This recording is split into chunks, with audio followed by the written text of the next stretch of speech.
that they will find themselves behind bars is not totally eliminated, but it is drastically reduced. So I'm looking forward to that conversation with the superintendent on Thursday morning. Some of the things that we discuss on this program, well, they vary. It can be social issues, obviously, political issues. We talk about the voting and all of the Democrats and the Republicans and the things. We assemble the tools that we have at our disposal to come up with solutions to issues that are problematic and prevailing. I don't have solutions all of the time.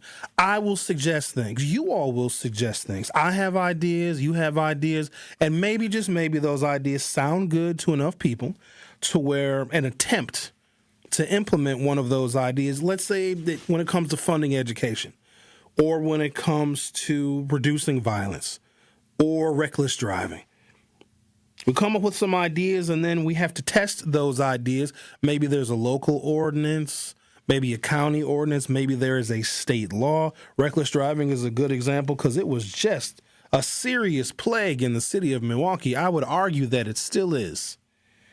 And one of the solutions was bump outs and traffic calming measures and narrowing the lanes and doing all sorts of engineering feats. And then, of course, there was an enforcement component, whether that impacted reckless driving. I think there's some data that shows it's down in some areas, up in others. But it was an attempt to rectify an issue. But I wonder if it actually rectified it, or if the reckless drivers just adapted and responded to it. So that's an idea of, or an example rather, of a problem that we were all lamenting about. A solution, some ideas were put into practice, and then maybe, just maybe, we had an impact on reckless driving in the city of Milwaukee. That I am not sure of. What I'm going to discuss today, at least in this first part of the show, I don't have any solutions for. I'm going to present some information as it stands. Now, there's some causality, and there's some similarity, and there's some facsimile, but I don't have a solution for these things. And if we do come up with a solution, because this is something that we do when we build community, we all present an issue that we find problematic. We come up with ideas. Some ideas are great, some are not, some are far-fetched. Most of them are going to be very expensive. But then you try to implement this policy to rectify something like, I don't know, gun violence, which is a really broad category. And there's so many different ways you can look at it. I know, and I'm going to give you details on how I know, that gun violence impacts the African-American community disproportionately. Perpetrators and victims. But I'm going to focus on, and again, I don't have any solutions because this is something that we have been dealing with for a very long time. But then I wonder, are guns American because they're constitutional? Are guns regional? Because there's a lot of guns in Wisconsin, because this is an outdoorsy state. The vast majority of the state of Wisconsin is rural. A lot of people hunt. Not only do a lot of people hunt, hunting is big business. Hunting is big tourism. So maybe it's regional. Maybe it's because of our rural geography. Maybe it's cultural here in Wisconsin. Or maybe it's people don't feel safe in their homes. If you live in Whitaker, your reasons for owning multiple firearms might be different than someone who lives on 27th and Burleigh. And I'm picking on 27th and Burleigh. Cassandra called in yesterday. Ooh, she's proud of 27th and Burleigh. She's been on 27th and Burleigh since 1971, she said. I encouraged her to move, but she clearly is not going to. But the reasons why someone may own a firearm or multiple on 27th and Burleigh might be different than the reasons why somebody in Whitaker owns guns. But they own guns nonetheless, and let's assume that those guns that they own are in fact legal. The incidences of gun violence in the black community and how they impact children, really, really big difference between Whitaker and 27th and Burleigh. Dramatic differences. And so what we do as black folks, because when we are dealing with a problem, and gun violence is a problem. In fact, it's a public health issue. It was named a public health issue in Milwaukee County, 2015, 2016, because the issue is so big.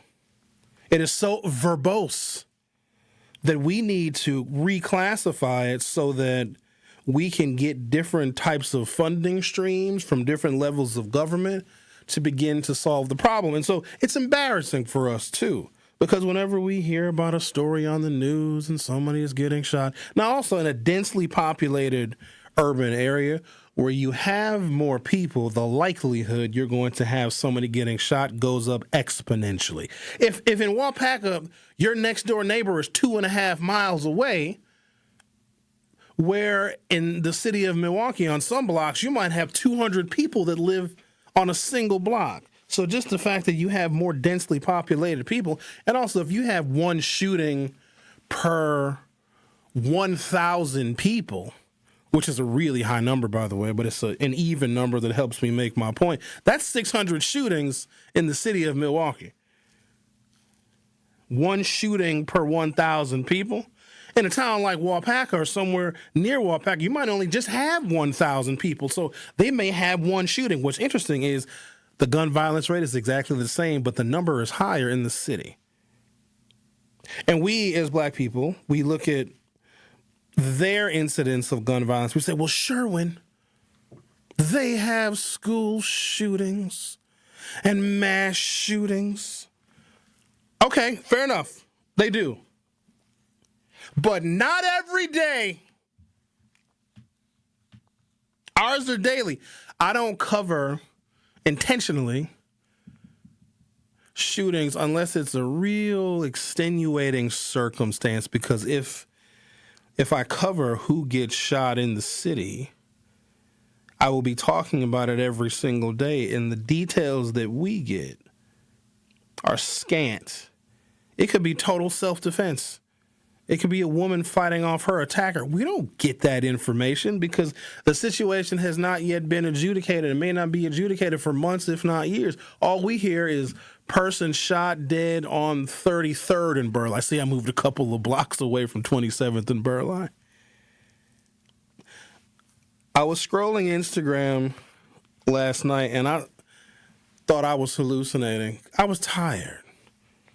Somebody needs to tell me to put the phone down and go to bed sometimes, because I just get to scrolling. And I'm on Instagram. Oh, Xavier, thank you for the video clips that you have created, because I went on a posting spree last night. I posted phone calls with Al. I posted little segments of the show because there's folks that may not be familiar with the kind of content that we create here. So Xavier has created some clips that we have shared across social media to give people an idea of what this show is about. But the clips are so non-sequitous. I think that's a word. They're non-sequiturs. They don't follow from one another. There can be a call about Al talking about Republican men's asses, and then it'll be me talking about the impact of politics on the Latinx community, right? There's just a lot of... So it doesn't really give a clear picture of what the show is, but also you never know what to expect. So anyways, I'm scrolling on Instagram last night. Don't distract me. It's too early in the show. Juneteenth is a very sacred holiday for us. I know a lot of people, they don't see it as such. It's new as far as federal holidays go. I believe June 19th, 2021 was the first year that Juneteenth became a national federal holiday. For us, it represents real independence. And if you ask me, it is the real Independence Day of the nation, because if you have a portion of your population, your labor population, that is chattel, that is owned, that is property, that can be traded like stocks and bonds and used and abused and killed with no recourse, then the entire country is not free. The United States of America is still to this day, because we don't teach it, we don't demystify it, we don't explain it. We also don't show the pathology from when you have a cohort of people in this nation that were in bondage, couldn't read, couldn't write, couldn't vote, couldn't own property, couldn't do anything, that doesn't just go away with the signing of an executive order. And yes, the Emancipation Proclamation was just an executive order. It wasn't even a law.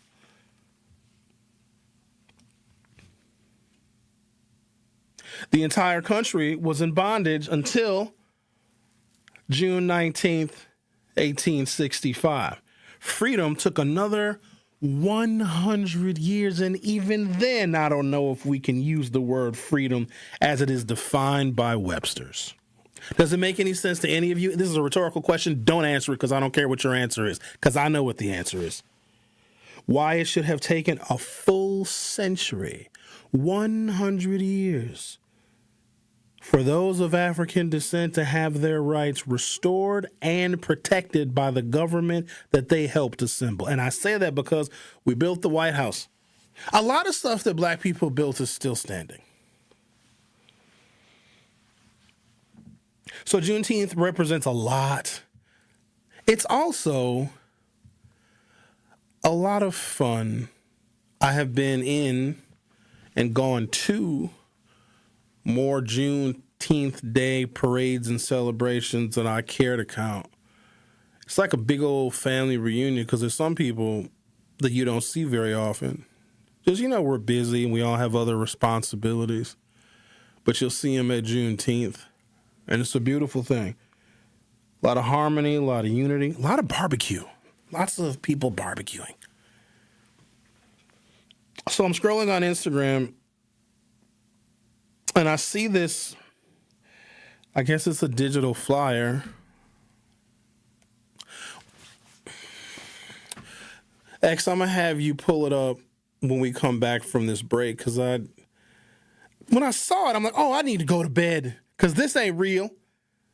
And I clicked on it, and I clicked on the person that posted it, and I clicked on the company and the business that's sponsoring this event. I was like, nuh-uh. And so I needed verification. I needed validation that this posting was real. So I shared the picture, and we're going to show it to you on YouTube, but after we come back from our break. There is a gun range in Cudahy called Eagle Sports. And they're doing a Juneteenth Day shoot night. And the flyers, it's like a cartoon representation of the crowd at Juneteenth Day. It doesn't look like AI. It looks like an actual photograph from a Juneteenth Day.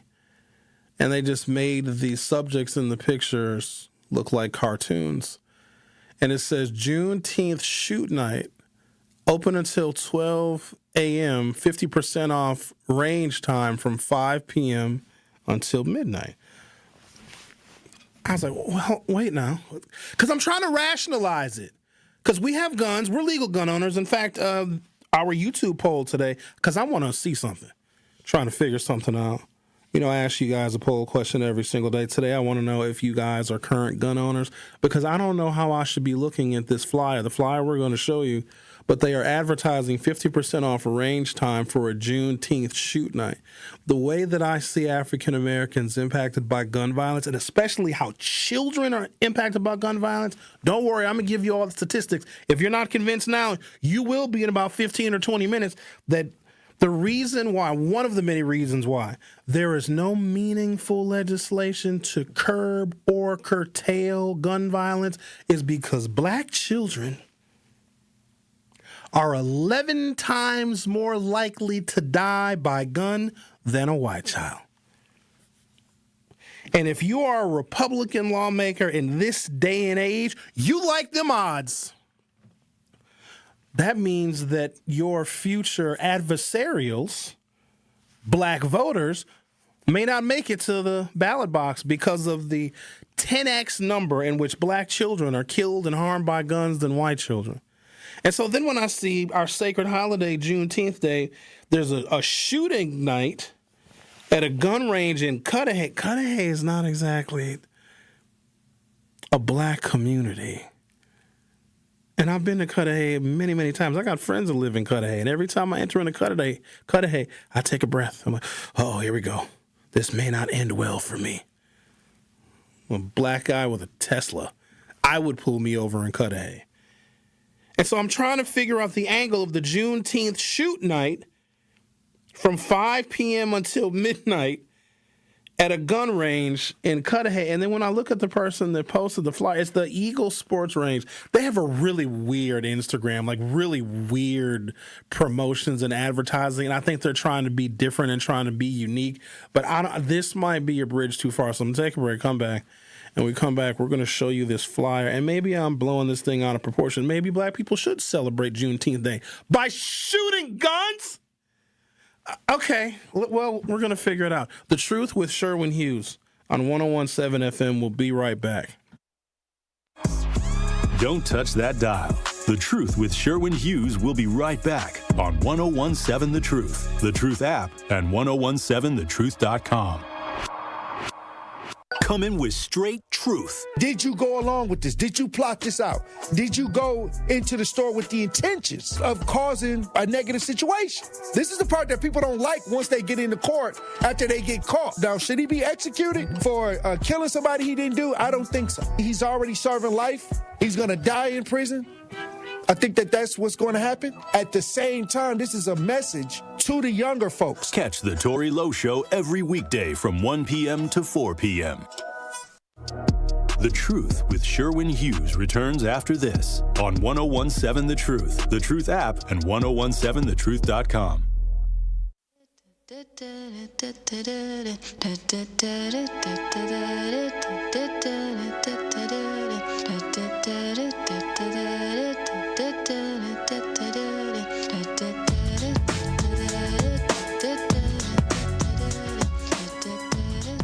On June 19th, you can get 50% off shooting guns at Eagle Sports Range. I'm bothered by a lot of reasons, because I know how we are impacted by gun violence, children in particular. And then I also know the importance of Juneteenth Day, which to me is a holiday that stands in contrast to all others. There's no other day like it. There's nothing even remotely comparable as far as federal holidays go, or even religious holidays. It is so incredibly unique because it shouldn't have to exist. It is a singularity, Juneteenth Day is, and it's sacred because the country was not free on July 4th, 1776. And I'm really going to be conflicted this 4th of July because, the United States of America technically on paper celebrates its 250th anniversary. You can't. If you are honest with yourself and honest with history, which, let's be clear, most people are not, the only independence was a bunch of white drunkards didn't want to pay taxes to a king. And they said, well, hell, we'll just maintain slavery, of course, but then we'll just keep the taxes for ourselves. And then 250 years later, the person that is president of the United States is likely even worse than the king that we had a revolution to separate from. The ironies are so thick with 3 C's. And so there will be these grand celebrations on the 4th of July. Look, I ain't going to lie to you. I'm going to kick it on the 4th of July. I got to figure out what day of the week it is because I'm going to take me some vacation time. Just because the idea of the holiday is based on a false premise, everyone was not free July 4th, 1776, doesn't mean I'm not going to a damn barbecue. I ain't that stupid. I'm still going to go get some chicken and some ribs.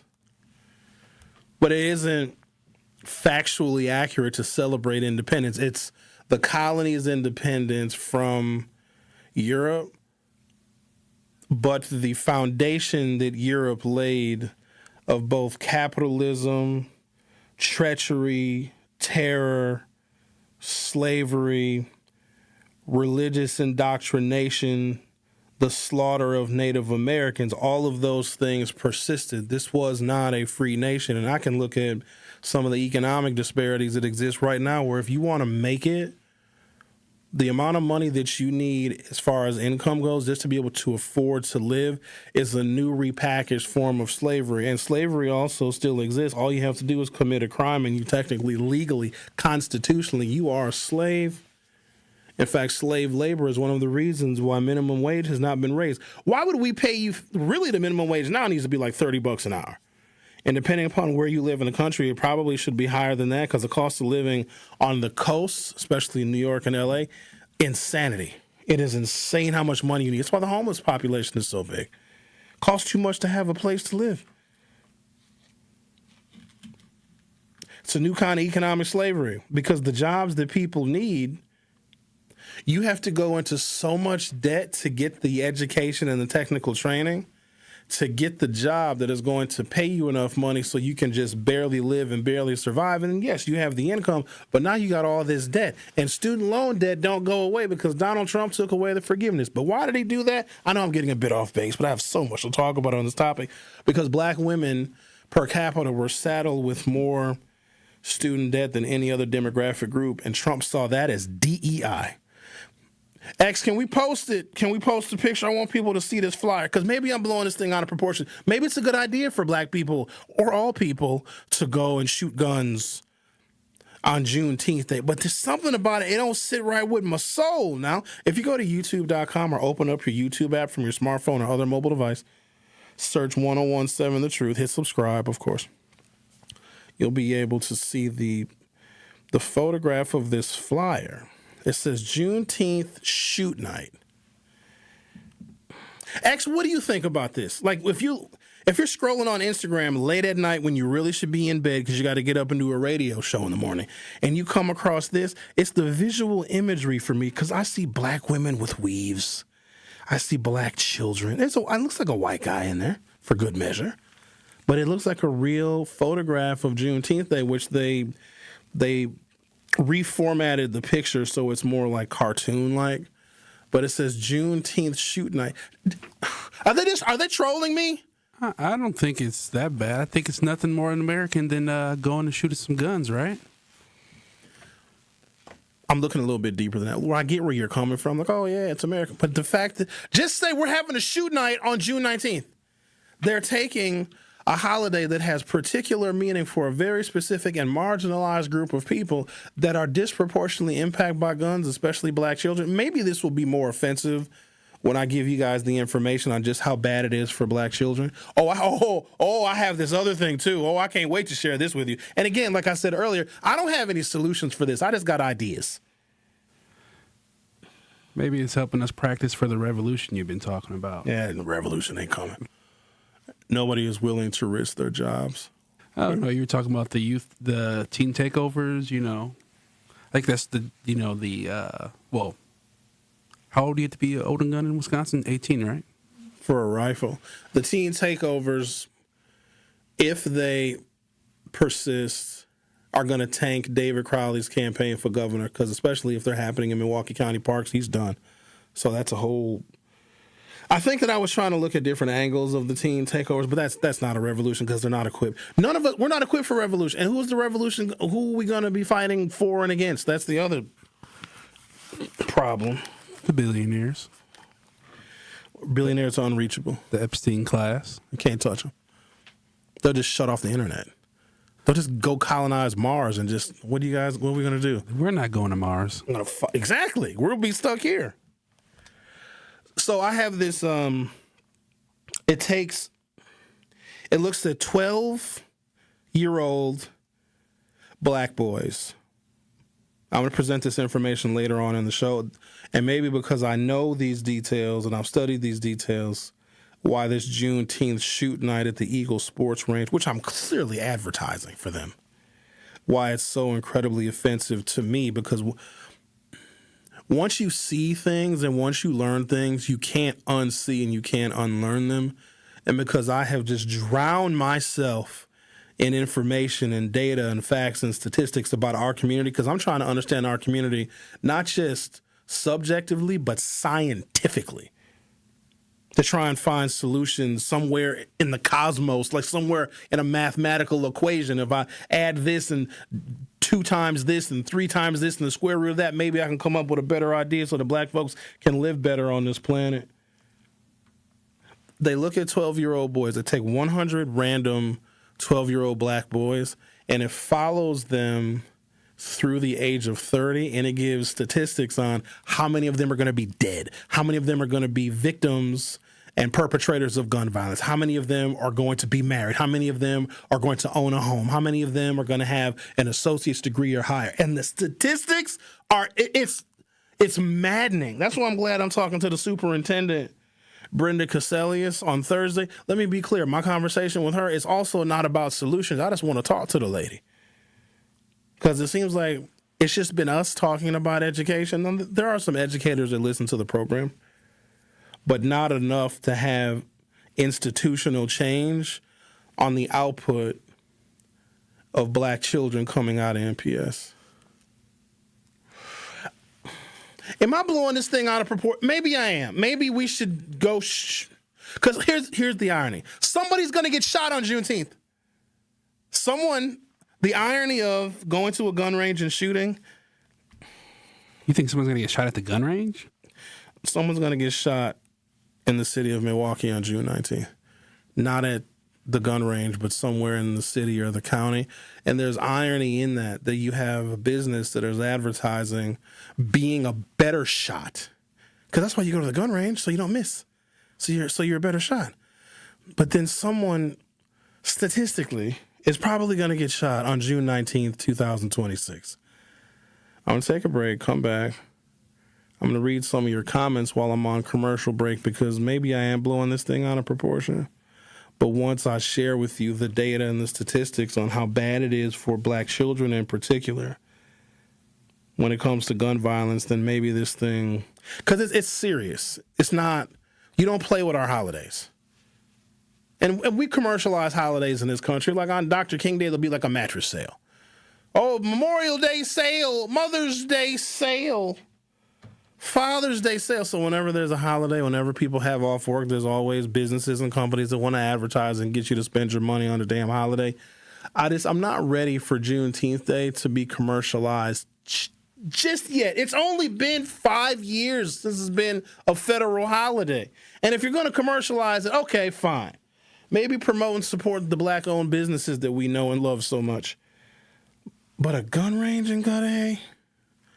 Let's discuss it. If you have questions, comments, concerns, I don't know, have random thoughts to share, 833-212-1017, 833-212-1017. You're listening to The Truth with Sherwin Hughes, exclusively on 101.7 FM. I'll be right back.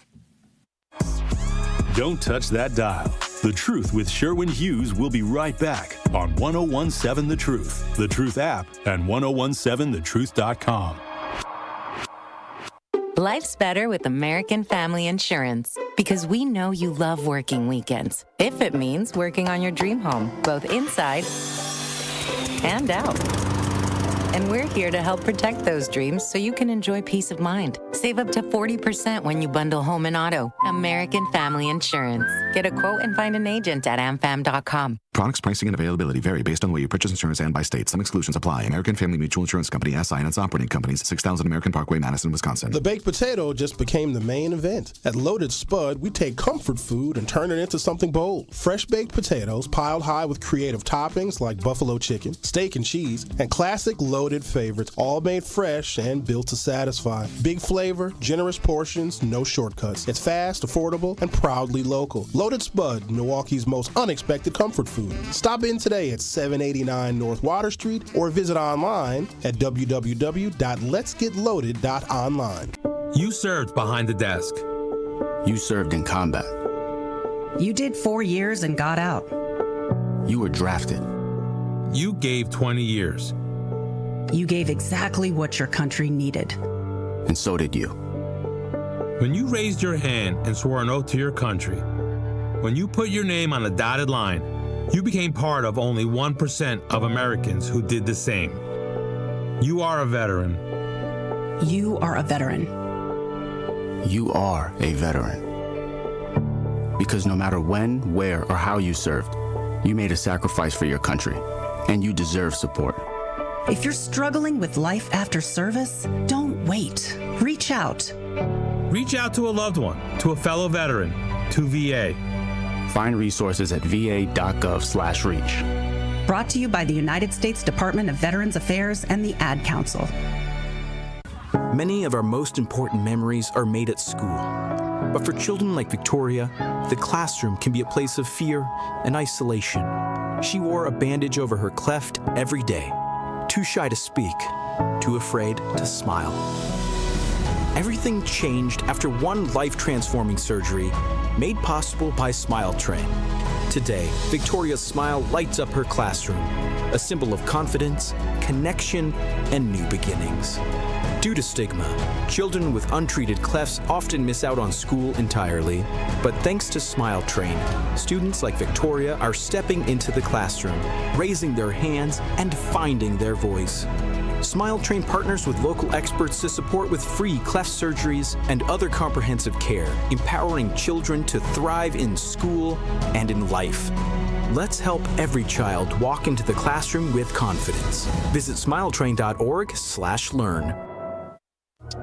The Truth with Sherwin Hughes returns after this on 1017 The Truth, The Truth app, and 1017thetruth.com.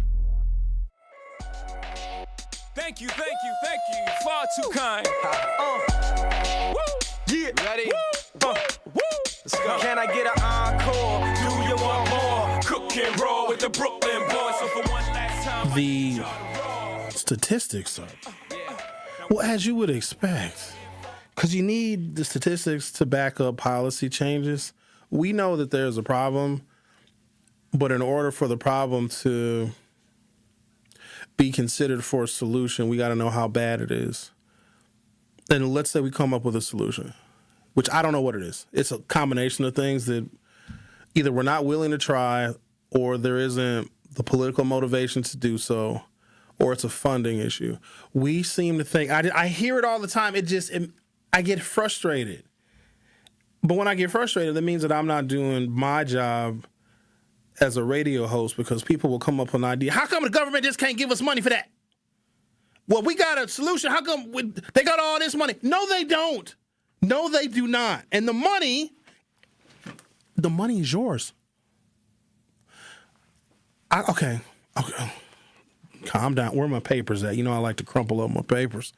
Don't give me no papers yet. It's too early in the show for me to be crumpling up papers. So, when I get out, I get to crumpling. I'm a crumpling son of a biscuit. I will say, hey, everybody,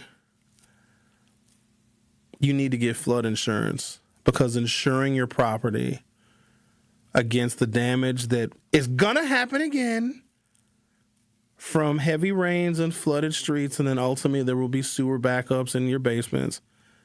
Some of you will experience 3 sewer backups probably within the next couple of months, because we're going to get monumental rains. You got to keep in mind those rains that we got just recently. April, baby. April is not even really rainy season like that. That's not when we get severe weather. I know April showers and the May flowers. We get way heavier rains in June and July and August, and actually even into September. So we haven't even gotten to the worst of the weather. But I'll say, hey, here's a solution so you don't got to replace your big screen TV. And I guess we don't have TVs on the floor anymore. TVs are on the wall. You don't have to replace all of the stuff in the basement and the clothes and the washers and the dryers and all of the things. I'd say a solution is get flood insurance. Sure, when I can, it's $1,000 a year. But I'm giving you the solution, right? But the solution costs money. When we come up with solutions to problems that we see in our community, it costs money and we ain't got it. We do not print money here in the city of Milwaukee. We got to either borrow it, get it from you, or hope that Trump has a heart. Basically, we don't have it, and then we get frustrated. But if I use that same example, you may have an issue or a problem. Some of you may not have health insurance. Sure, when I can't afford it. Okay, but if you need medical help and medical services, it's going to cost you a whole bunch of money. You're going to put yourself further into debt. Yeah, that's too bad. I'm just going to have to live with the problem because I can't afford health insurance. So the solution sometimes is out of our reach financially. And I just got my assessment. Y'all get your assessments yet? Why are they doing this to you, boy? Why are they? No, assessment does not necessarily mean the value of your home is going up, But what my house is assessed at now, they were kind to me. I think my assessment went up $10,900, $11,000, somewhere around there. But now my tax rate, my property tax rate, is permanently higher. The likelihood that my assessment is going to go down, while it's possible, it's low. So I'm going to be paying more money in property taxes. I'm paying more money. We are paying more money in sales taxes, 2.2% than the rest of the state, and we still don't have money for our solution. So is the flyer back up, X? The fly. We're going to put I just want the flyer up. I just want people to see. If you go to youtube.com or open up your YouTube app, search 1017 The Truth, and you'll see this flyer where they're advertising shooting guns on Juneteenth. That Juneteenth Day is our holiday. And it doesn't even really fit. Like, do you wear a dashiki and you get an extra 10% off? Like, if you have an afro and you have one of those hair picks with the fist as the handle, do you get another 5% off? Firearm homicide death rates for black children was 16.3 per 100,000. For white children, it's 1.5. I'm going to read that again. The firearm homicide death rate for black children was 16.3 per 100,000. For white children, it is 1.5. So if we do nothing, and legislation on, like anti-gun legislation, we don't even talk about it anymore because it's a non-starter. Mike Johnson isn't going to move on it in the Senate, or in the House, rather. The Republicans that are controlling the U.S. Senate, they're not going to move on it. We have a Republican legislative majority here in the state of Wisconsin, and we have a lot of gun-loving people. This is a gun-owning state. They're not going to move on it. But this statistic alone doesn't bother many people outside of the black community. Now, we may see it. We feel it. We see the headlines. We know people. You know somebody that's in jail right now, or you know somebody that's got shot. Probably both. That's our subjective feeling to this number, which is 16.3 versus 1.5. But if you are a Republican legislator, like Tom Tiffany, I just saw his commercial. He's the Republican that's running for governor because Tony Evers isn't running for re-election. Tom Tiffany, rather, is running. He sounds just like Tony Evers. He even says, "Gosh darn it, golly gee," in the commercial. "I grew up on a farm milking cows, and I got daughters. And I go see the Nutcracker. I go see the play." Shut up! You know what's crazy? Mandela can't beat Tom Tiffany. I got to throw something out. I better not. You have a bone to pick with Mandela, huh? Yeah, I do. Because he's basically getting in the race knowing that he can't win if he's not going to be governor. Because he ruined his chance. He doesn't want anybody else to be governor. But whatever. It's the attitude. Irrelevant. Stop trying to distract me. I got a show to do. Firearm homicide death rates for black children is 16.3 per 100,000. For white children is 1.5 per 100,000. Yes, that includes all your school shootings. That is roughly 10.9 times higher. Rounded up to 11 times. If you include all firearm deaths, accidental, suicide, and homicide, black children and black teens, 11.8 homicides per 100,000. White children, 2.3 per 100,000. Black children are 5 times more likely to die by gun than white children are. But that statistic, which we see, we feel, because we know people. We know people that have been victims. We know people that have been perpetrators. We know people that are in prison. I got some prison stuff that I want to share with you. It makes no sense. Either black people are really, really bad and black kids are really, really stupid, or something else is going on here. 1 in 36 black men in the state of Wisconsin are in jail. 1 in 36? Now I want you to picture that differently. Picture the average classroom size. So that's 1 in 36 are currently in jail right now. That doesn't include extended supervision, probation, parole, county jails, being detained. 1 in 36. So if you look at a classroom of 36 black children, one of them are going to be in prison. For sure, pretty much at all times in the state of Wisconsin. And then you have these gun statistics. Why the disparity exists between black and white children. This gap is driven by more than just place-based and structural conditions than race by itself. Black children are more likely to live in neighborhoods with A, high violent crime concentration, B, fewer jobs, C, weaker tax base, D, higher housing instability, E, under-resourced schools. That's us. Higher violent crime concentration, fewer jobs, a weaker tax base, higher housing instability, and under-resourced schools. Violence will then cluster geographically. Historic segregation and redlining. Decades of housing discrimination, concentrated disadvantages into specific neighborhoods, creating multi-generational exposure to violence. We don't provide counseling or therapy or social workers to the degree that black children see somebody get shot or lose a loved one or lose a parent. Studies show children exposed to shootings face post-traumatic stress disorder. Oh, look at the next one. Reduced school performance, retaliation dynamics, and the normalization of violence. Reduced school performance. What if, this is a what if. We're going to talk to Brenda Caselius, the MPS superintendent, on Thursday. She'll be in studio at 10 a.m. What if the district just can't help them? You ever think about that? Now, no, I know what you're saying to yourself, but Sherwin, back when I was going to MPS in 1947, everything was fine. The world was different. I don't know if there's, other than racism, structural and institutional, I don't know if anything has carried over the same from the 20th century to the 21st. Hell, ain't nothing the same since COVID. And that was 5 years ago. So we look at things nostalgically like, oh, when I was growing up, it wasn't this bad. Yeah, you also were a kid and didn't know how bad it really was. It wasn't like this a long time ago. Probably not. TVs also used to be black and white and 10 inches.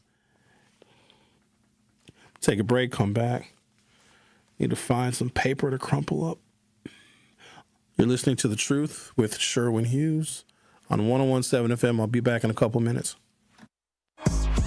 Don't touch that dial. The Truth with Sherwin Hughes will be right back on 101.7 The Truth, The Truth app, and 101.7thetruth.com.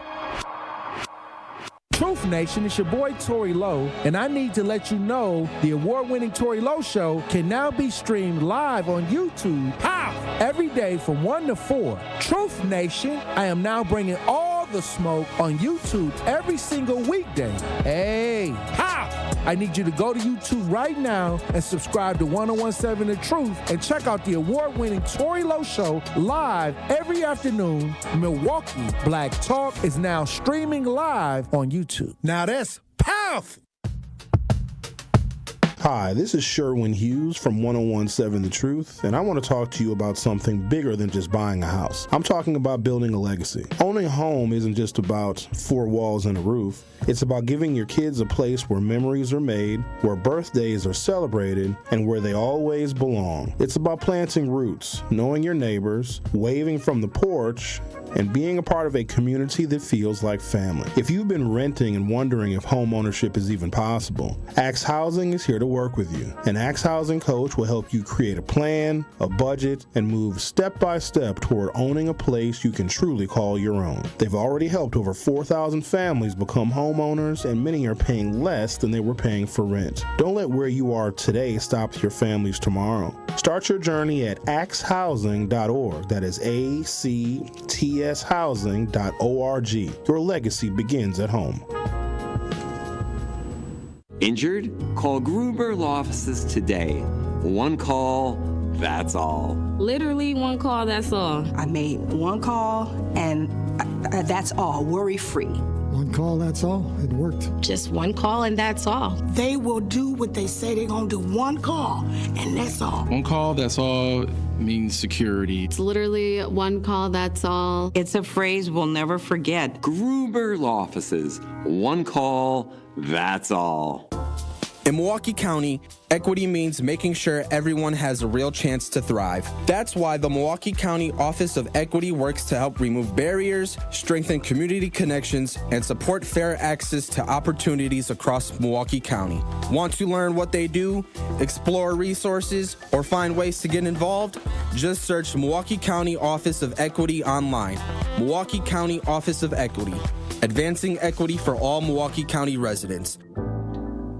I'm Sherwin Hughes, and I know the power of Stars and Stripes Honor Flight firsthand. As someone who's been on an honor flight, I can tell you it's a day you'll never forget. Stars and Stripes Honor Flight gives our oldest veterans who served in any location in June of 1975 or earlier a free one-day trip to Washington, D.C. for veterans. Airfare, meals, a coach bus tour, and special flight apparel are all included. It's a day of honor, gratitude, and camaraderie. Veterans who served in the Vietnam or Korean War go to flySSHF.org and ask for an application. The Truth with Sherwin Hughes returns after this on 1017 The Truth, The Truth app, and 1017thetruth.com.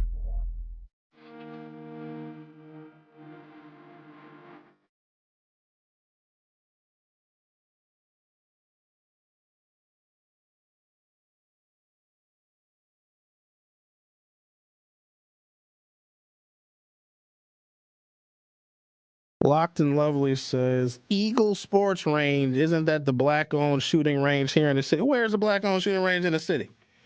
Eagle's in Cudahy, and it's a huge building. The building is actually beautiful. It's on Layton. Same road as the Packing House. Gigantic. I've never been there before. I think they have like firearms training classes, and obviously you can buy firearms there. You probably can rent them as well. I would go to the shooter shop on 127th and Burleigh, but I haven't been shooting since, I can't even tell you. I'm a good shot, so I don't need to continue to practice. I've owned a pistol since I was 21, so I'm fine. The YouTube polls, take a look. Not as many of you own firearms as I would have thought, which is fine because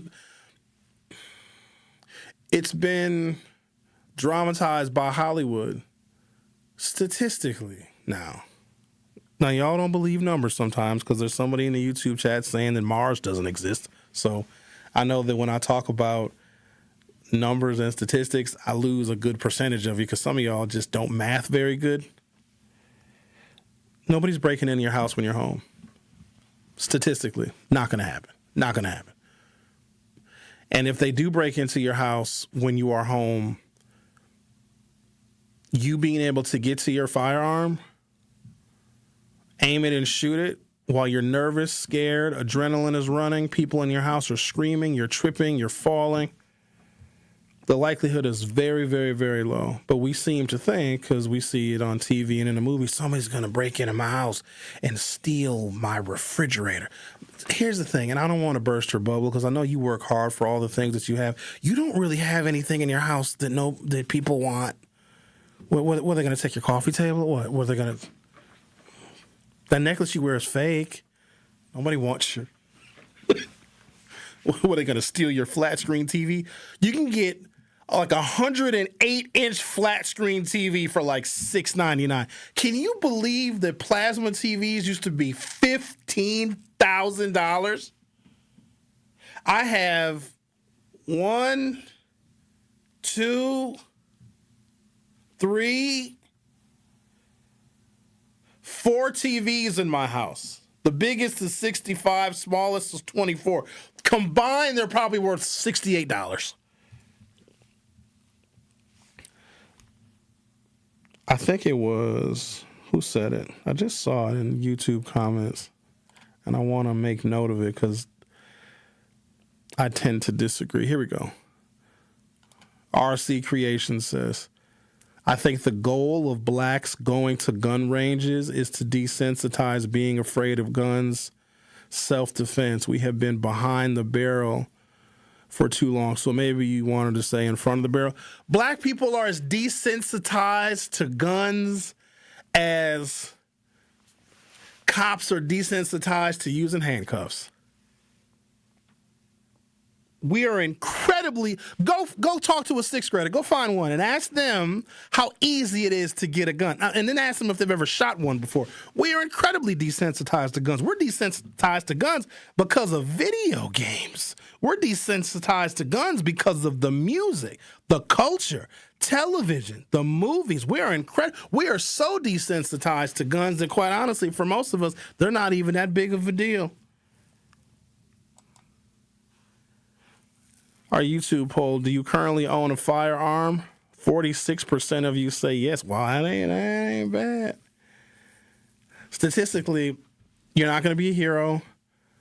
You're not going to save the day with your gun. Here's what's going to happen statistically. Your child is going to find the gun, take it to school. Your child is going to find the gun and kill themselves. You're going to kill yourself, or it'll be used in a domestic violence incident.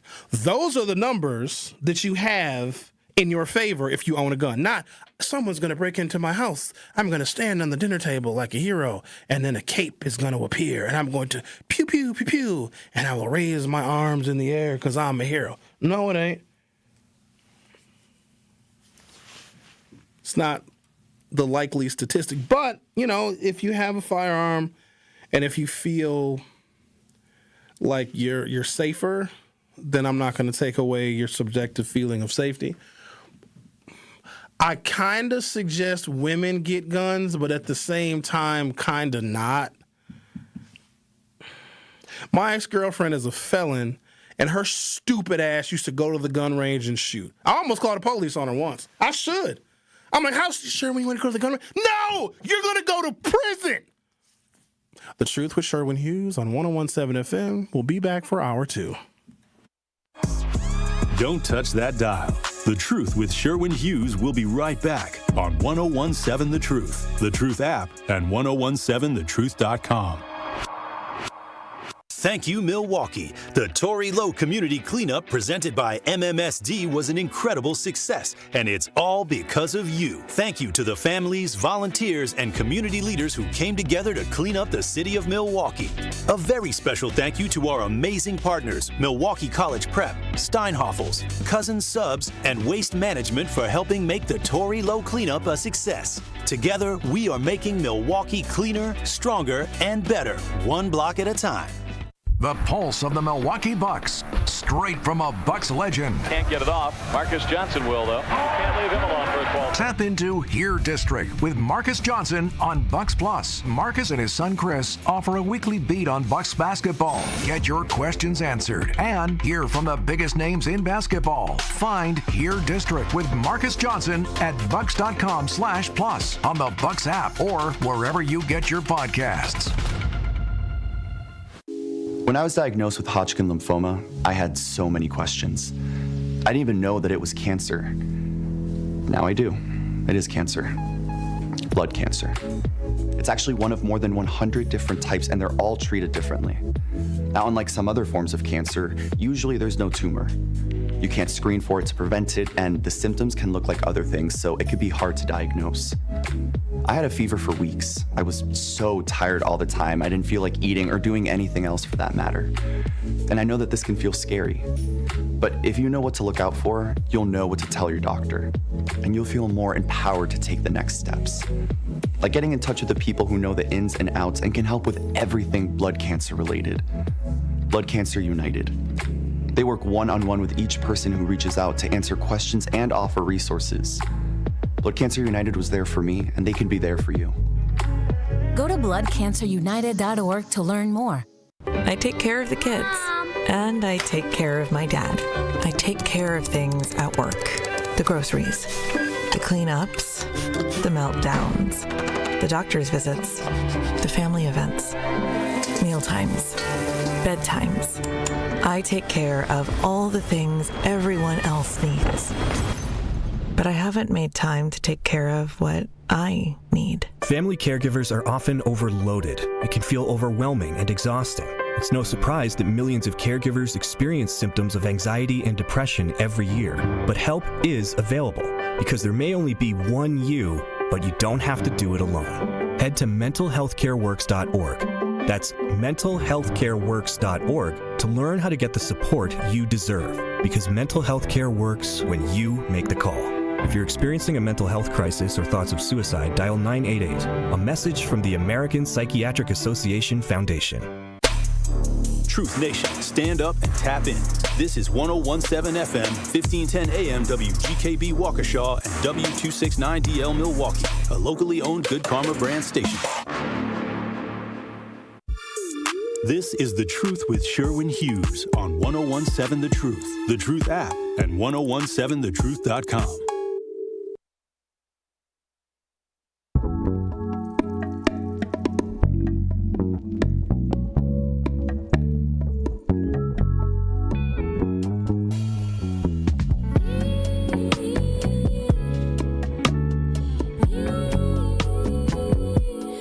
Welcome to hour 2 of The Truth with Sherwin Hughes. There is a gun range in Cudahy. They are offering 50% off range time on Juneteenth Day, and they posted a flyer. Eagle Sports Range is the name of the joint, and there's a flyer where there is a picture, a doctored up picture of a Juneteenth Day, and they essentially changed the subjects in the picture to look more cartoonish. And they're doing 50% off range time from 5 p.m. until midnight. That even the timing of it is weird. So they're starting at 5. So go ahead and go to your Juneteenth celebration, get all motivated by seeing all those blacks, and then come shoot guns. In the YouTube chat, someone said, oh, it's to desensitize black people to guns. One of our problems now is that we are already incredibly desensitized to guns. People don't store their guns properly. They don't keep them away from their children. They use them irresponsibly. People are very irresponsible. People are irresponsible when it comes to a lot of stuff. Their daily lives, eating healthy, driving their cars, picking up garbage in front of their houses. And so you have those people that are so incredibly irresponsible with small, menial things. They're not going to be responsible with a gun. In fact, we are so irresponsible, just as a society with guns, that when we had a rash of car break-ins, it was really, really bad. I think it might have been the summer of 2022 or 2023, where they were breaking into cars that were parked at the Amtrak station, because people would park the vehicle overnight for a couple of days, get on a train, and then come back and then get their vehicle, that they were just smashing windows because people keep their guns in their car. Don't do that. Somebody steals your car, they got your car and your gun, and probably identifying information about you in the car. So now they have your car, your gun, and your address. Don't do that. Don't do it. The advice that I give, whether people take it or not, I still give it. I love unsolicited advice. If you're going to a place where you think you need a firearm, don't go at all. But if you're going to carry to a place where you never think you need a gun in a million years. Let's talk to Phil. You're on 1017 The Truth. How are you, Phil? I'm okay. And you, Sherwin? Doing all right. What's on your mind, Phil? I'm here. I just joined in. I'm a daily listener. I just joined in. I hear you talking about black folks being desensitized to firearms, which is not true. I belong to the organization, the USCCA, United States Concealed Carry Association, and they have plenty of meetings. We just had one about 3 weeks ago at the Market Hall, and this last meeting was about what to do after. So they teach you self-defense, and they pay. Just say, for instance, you're in a self-defense situation, and you shoot someone. They automatically send an attorney down to represent you. They pay the bail up to $250,000, and they walk you through the whole process. Now, there's a lot of responsible black people that own guns like myself. I have several guns for home defense, I ride down the street of Milwaukee with my 9 in my cup holder. I'm a senior. If somebody run up on me, something happened, you're done. And I think everybody should have protection. Also, think about this. I know plenty of white boys. They got at least 6, 7, 8 firearms in their houses. They got ammo to last a year. Think about this. Midterms come, and they impeach Trump and try to put Trump out. Just like they did with when they all stormed the White House. These white folks are ready. We got guns. We're thinking about little YNs running up on you and all this stuff. But you need to defend yourself when it comes down to it. You come in my house, you will not leave. You will not walk out. And that's the way it should be. But you got a lot of people that's irresponsible. There's people that comes from the suburbs. They come down to the arena to watch the Bucks. Leave firearms in their cars. They're stealing them. You have to be responsible. There's a safe that you can mount in your vehicle that's bolted to the trunk or bolted to the floor that you put your firearm and you lock it when you leave it in your car. Not saying that they can't steal the car now, but it won't be easy for them to get that firearm. So I think that black people need to think more about self-defense than just owning a gun just to walk around and be cool, just swing, because they got pink guns and neon color guns, and that's not the point. The point is self-defense, and if you join an organization, there's plenty of classes, there's training. You got to have. See, you said you had a gun since 21, but you have to be ready. You think that you can fire a gun just like a police officer. It might be a second decision. You might be coming out of your garage and a car pull up and 2 guys jump out. You have to be ready for the situation. You have to be. Like I said, anyone that don't know about it, check into the USCCA. It's a membership that costs, it's different levels. I pay $50 a month. But you have a sense of security, because when you go down there and they slam, because you're going to jail. If you shoot somebody regardless, you're going to jail until they find out what happened. But it's good to know that you got an attorney who's going to be there. They got someone who's going to represent you, and they're going to get you out. They have attorneys that you can use, or you can choose the attorney of your choice, but they will pay for that. Basically, it's the same as the NRA. The NRA offers the exact same thing with their membership. And we know how the NRA feels about us. Right. That's why there's USCCA. But yeah, they're the same, though. It's a gun advocacy, gun rights membership organization that with your membership, they provide you the lawyer, because it's almost like you're purchasing gun insurance. If your guns get stolen, they'll give you money if your guns get stolen. I'm very familiar with those. In fact, I was a member of the NRA for 1 year until I realized, other than getting the magazine once a month, it wasn't really worth it for me. But also, and I appreciate your honesty and your, I guess, support for guns and gun rights. But Phil, I don't live in a world where I have to be ready, where I need to shoot somebody. I don't go places where people are armed. I'm not around folks that have guns to where I feel like I'm threatened. But you being a senior, you might be more vulnerable than most people.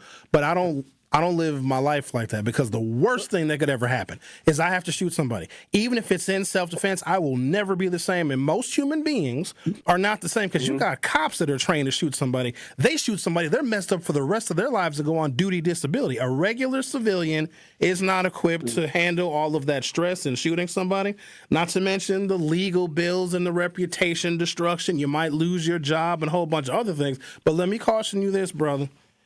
You keep a firearm in your cup holder, John Q. Law pulls up, and depending upon what kind of mood he's in, he's going to blow your brains out when he sees it. I'm not telling you not to keep it in your cup holder. The other thing is this. If you think that we can survive with all these white folks in the state of Wisconsin, which are 80% of the population, they outnumber us and they outgun us. And so to think that we need to have guns to protect ourselves from them, statistically, you're going to protect yourself from another black person, because that's who's going to rob you, shoot you, and kill you. So to think that, the white boys got a bunch of guns, they will blow our collective brains out because there's more of them. Let me add one more thing. Okay. What you said about you don't go to places that you need your firearm.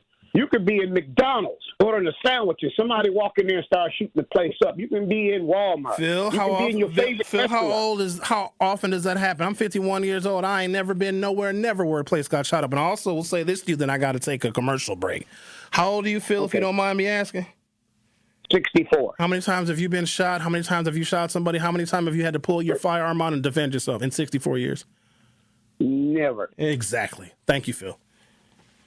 We blow this stuff out of proportion. Like, I'm not trying to live like him. You got to be ready. You sound a little too ready for a situation that is statistically never going to happen. I don't want to be burdened. Like, you can't enjoy yourself if you think, oh, they're going to start shooting in McDonald's. No, they're not. The only thing they're shooting is chicken nuggets. And I'll catch those in my mouth like a seal catches fish. I will pause.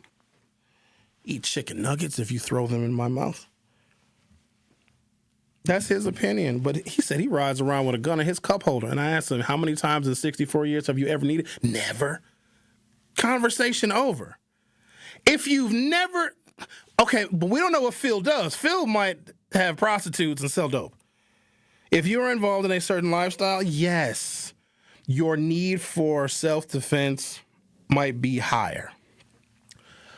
But if you're a 64-year-old retiree, I mean, why not a pocket knife? You know, you get you a Swiss Army knife. Because most people are not prepared.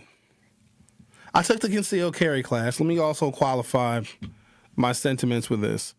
So I remember it was Skywalker signed concealed carry in Wisconsin. We were one of the last states to get it. Because guess who didn't want it? The police union.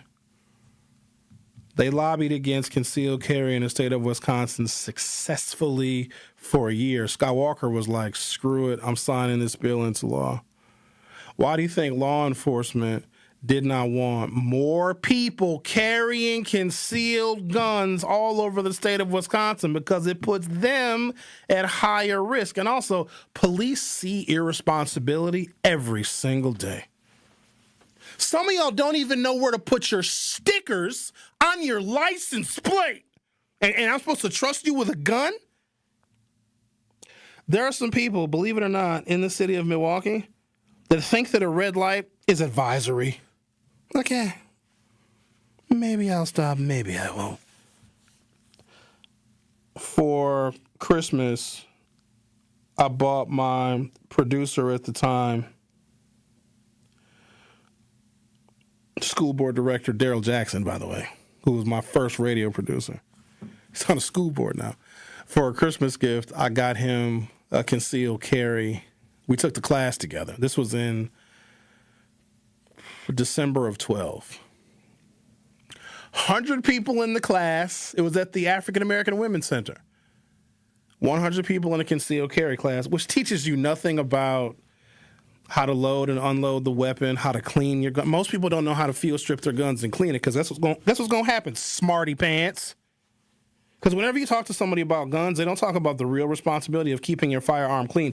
Every time you shoot it, you got to take the whole thing apart and you got to clean it and you got to oil it and you got to put it back together. Because what'll happen is if you don't clean your gun, it'll jam. And now you're all tough because you pulled your gun out. Now you're getting your brains blown out with your gun drawn and it jammed. That's a bad day for you. So we took the concealed carry class and it was frightening. Let me tell you why it was frightening.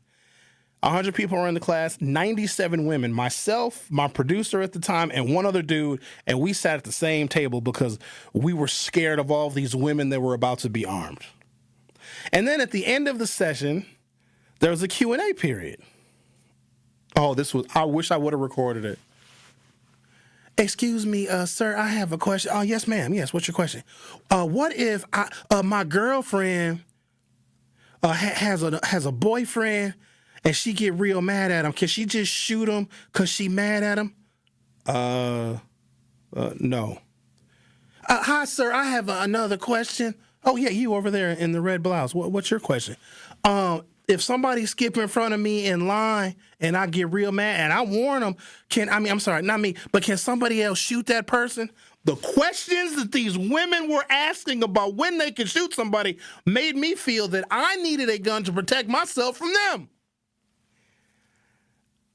For the next 5 years, if you saw me between 2013 and 2018, I mean anywhere, I had a pistol on me. Everywhere I went. Everywhere. To my parents' house, which they weren't too happy when they found out about that, because I've told the story 1,000,001 times. So in the 5 years that I carried faithfully every single day, and sometimes it's a burden. Depending upon what you're wearing, it's easier to conceal your firearm and certain things that you're wearing and other. I was sitting at, where was I at? And my damn gun fell out of my pocket at Applebee's. That happens too. But for 5 years that I carried a firearm, there was never a situation where I even came remotely close to needing it. But what happened was this. There were situations where I saw like tension, an argument, or a fight, because in the state of Wisconsin, you can defend, obviously, yourself. You can defend somebody you're with. You can even defend a stranger. So you can see two people fighting, and you can intervene legally. By me, this is just me. Your situations may vary. There were situations where if I wasn't armed, I would have ignored it, backed off, and walked away. But because I had that damn pistol in my pocket, I think I'm going to walk over and investigate what's going on. Excuse me, two strangers that I don't know. It seems to be a problem over here. What is going on? Here's the other thing they don't tell you. Absolute sobriety in the state of Wisconsin. See, in Michigan, they allow you to be 0.02 blood alcohol level. So in Michigan, they'll allow you to go out to dinner, have a glass of wine, have a couple of beers, and still carry your gun. In Wisconsin, you have to be absolutely sober if you even have a drop of alcohol on your breath. If you blow anything, that's a charge. So there's a lot more into it than, you got to be ready. You got be ready for what? I love when black folks talk about, the revolution against white people. They're armed. They're 80%. One county's worth of white people, and maybe two, could take out the black community. That's not a fight that we need to be in, because if we're really going to be in revolution, here's the tough part. We need white people to fight each other. You know what black people would do in a revolution? I'm going to say this and I got to take a break because I'm getting way off base here. White people would need to fight each other like they did in every other war, and we just, as black people, would just make sandwiches. Like, hi, you guys hungry? Hi, we're here with the resistance. Hi, thank you so much for fighting. There's not enough of us. There's not enough of us that are trained, that are ready, that are in shape, that are educated. First of all, too many of us are either too old, too young, in jail, feeble-minded. Like, our population of who is ready for a revolution is so small that we're discounted. So if there's a revolution, I'm on sandwich duty. Hi, would you like ham and cheese or turkey and cheese? Here you go. Would you like a Capri Sun? Here, it's cold, too. All right, go get them. Go get them, Tiger. I ain't fighting in no damn war. White people have been fighting since they got here. The Civil War wasn't even really a lot of us, and our lives were on the line. It was only because they didn't want us to have guns then. All right, let's take a break. This is getting ridiculous. You're listening to The Truth with Sherwin Hughes on 101.7 FM. Don't go anywhere. I'll be back shortly. You are listening to The Truth with Sherwin Hughes on 101.7 The Truth, The Truth app, and 1017thetruth.com. Coming with straight truth. We can do anything when it comes to being organized, when it comes to making sure that we're active, when it comes to making sure that we're holding people accountable and making sure that we get something out of the deal. Y'all don't know how to make deals. Y'all mad at Donald J. Trump because he's trying to make deals or trying to say that he's the master of the art of the deal. Well, okay, what deals is you trying to make? Catch the Tory Lowe Show every weekday from 1 p.m. to 4 p.m. Hi, this is Sherwin Hughes from 101.7 The Truth, and I want to talk to you about something bigger than just buying a house. I'm talking about building a legacy. Owning a home isn't just about four walls and a roof. It's about giving your kids a place where memories are made, where birthdays are celebrated, and where they always belong. It's about planting roots, knowing your neighbors, waving from the porch, and being a part of a community that feels like family. If you've been renting and wondering if home ownership is even possible, Axe Housing is here to work with you. An Axe Housing coach will help you create a plan, a budget, and move step by step toward owning a place you can truly call your own. They've already helped over 4,000 families become homeowners, and many are paying less than they were paying for rent. Don't let where you are today stop your family's tomorrow. Start your journey at axhousing.org. That is ACTS housing.org. Your legacy begins at home. This April, it's Financial Literacy Month on 1017 The Truth, powered by UW Credit Union. Financial literacy isn't just about money. It's about confidence and making smart decisions for your future. UW Credit Union is here to help with free tools, expert guidance, and resources. From budgeting tips to one-on-one financial coaching and self-guided lessons you can access anytime. Because they're not a bank, they're a partner in your financial journey. Learn more at uwcu.org. Tacos and Tequila Festival, Saturday, May 30th at Franklin Field, featuring live performances by Shaggy, Rick Ross, Genuine, Soulja Boy, Frankie J, Mims, and more. There will be craft margaritas, Milwaukee's best taco vendors, authentic lucha libre wrestling, an exotic car showcase, a Chihuahua beauty pageant, art installations, and so much more. Tacos and Tequila Festival, Saturday, May 30th. Get your tickets at tacoandtequilafestival.com. How much does it cost to talk to Gruber Law Offices after a serious accident? It's free. Yes, free, as in it won't cost you anything to speak with us. There's never a fee until we win your case. Gruber Law Offices. One call, that's all. When you're high, you feel different. Pretty obvious, right? You think different, talk different, but if you feel different, you drive different. So if you're high, just don't drive. Brought to you by NHTSA and the Ad Council. This is The Truth with Sherwin Hughes on 1017 The Truth, The Truth app, and 1017thetruth.com.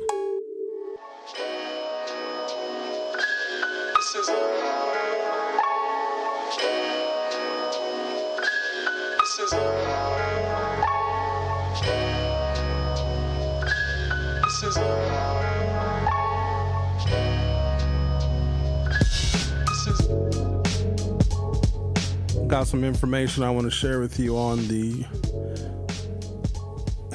I don't want to laugh, but the high African American incarceration rate, which I believe because I hear a lot of people and talk to a lot of people that should be in jail, and they're not. So I'm not shocked by our high incarceration rate. 1 in 36 black men in the state of Wisconsin are in jail. That is insane to me. Now picture a classroom, which is probably 36 to 40 children. One of them, at any point in time, with like 25% or more of them are going to go to jail. But at any one point in time, any one of those children in that classroom of 36 is going to be in jail.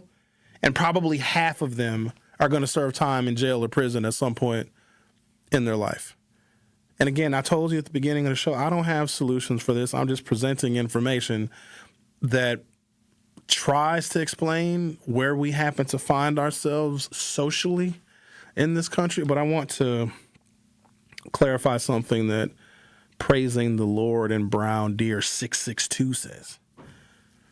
Sherwin, you need to read Wisconsin firearm laws. You can only defend yourself and the person that's with you. You cannot go into a stranger fight and start shooting. You will go to prison. Wrong. Imminent threat is 1. Reasonableness is 2. Proportionality is 3. Last resort is 4. If a scenario that I am not involved in, I'm going to give you an example where I'm going to shut down what you just said. I do appreciate you sharing that sentiment, praising the Lord in Brown Deer, but that's factually inaccurate. If I see a woman getting raped, I can blow her attacker's brains out. Case closed, period. I can defend that woman.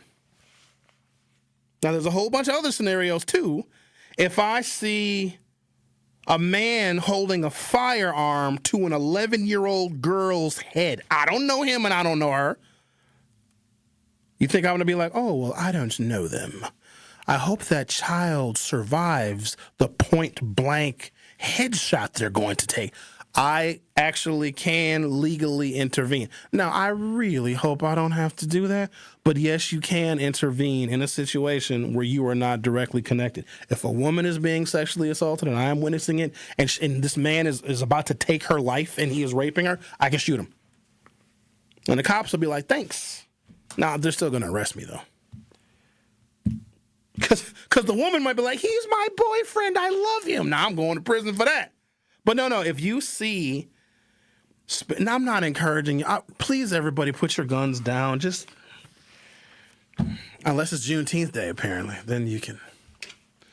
Because there are correlations here with the high rate of African American imprisonment and our desensitization to guns and to firearms. There's nothing cool about them. I used to think the guns were cool. There's some guns that are beautiful. They're aesthetically pleasing, and they really are fun to shoot. But when I shoot a gun at a target, there's a sporting aspect of it. I'm not thinking, I'm going to blow somebody's brains out. I don't want to see what a 7.62 round does to a human skull. Nobody wants to see that. That's why I decided I didn't want to be a doctor. I don't like guts. Like, people think it's like it is in the movies. If you shoot somebody at close range, depending upon where you shoot them, blood is going to splash on you. It's going to get in your eyes, your nose, your mouth. You're going to watch them scream. It's disgusting. There's this sound that they make. It's called the death rattle, that once you hear it, you never want to hear it again. Most people ain't prepared for that. There's nothing heroic about that. But we glorify it. Like the guy, like Phil that called it, you got to be ready. Phil, you ain't ready. Phil shoot somebody, have a heart attack. Now you got 2 dead people. Sergeant, we came up on the scene and both of them are dead. Oh, I think this is Phil that called Sherwin show, I think. Yeah. Yeah, look, he's got a gun and a cup holder. What? I don't even want a world like that, to where I got to be paranoid going to McDonald's. McDonald's? Who shoots up McDonald's? I mean, yes, it happens, but I think we also... Because news covers events like that, and it'll be national. So somewhere in Oregon, yes, maybe somebody's walking into a McDonald's and they shoot it up. But then they'll broadcast that news story in Wisconsin, and we think, oh, McDonald's is no longer safe because a McDonald's in a state I've never been to, in a city I've never heard of, one of 900 McDonald's in the state of Oregon. Somebody went in there with a gun and they shot it up. I need to take a full arsenal when I go get a double cheeseburger. You are more likely to die from the double cheeseburger than you are from a gunman shooting up a McDonald's. Let me say this about McDonald's, since we're talking about McDonald's. They have this smoothie, the berry banana smoothie. Man, listen. It's delicious. It can't be good for you, because usually you think smoothie like, oh, healthy. It's too delicious to be healthy. That berry banana smoothie they have at McDonald's, I get one and I go in the parking lot. I just pull over and just sip it slow. It's very delicious. If you've never had it before, I highly recommend it. The problem, though, first of all, I need to start eating better. But if I go to McDonald's just because I want a berry banana smoothie, it's hard to just order the berry banana smoothie, because McDonald's has got some of the best fries in the industry. Now, the way that they grow and they treat their potatoes, there's a I should play the clip. McDonald's has only a real specific kind of potato that they use, because their fries need to be blemish-free. So it's a real specific strain of potato, and the pesticide that they use is so poisonous that the potatoes have to sit in a warehouse for like 6 weeks because they're too poisonous to eat. It's really, really bad. But boy, they know how to make a fry. And so McDonald's makes a very good fry. So here I am in the McDonald's drive-thru. I just want to get a strawberry banana smoothie, and apparently I'm trying not to get shot, because that's what happens when you go to McDonald's, apparently. But then you think, okay, I'll get a small fry, which, if I'm not mistaken, is exactly 27 French fries. Don't ask me how I know. Don't ask me how. But then you're thinking, all right, well, I need something to go with the fries, so now I got to get a McChicken. And you see how it spirals?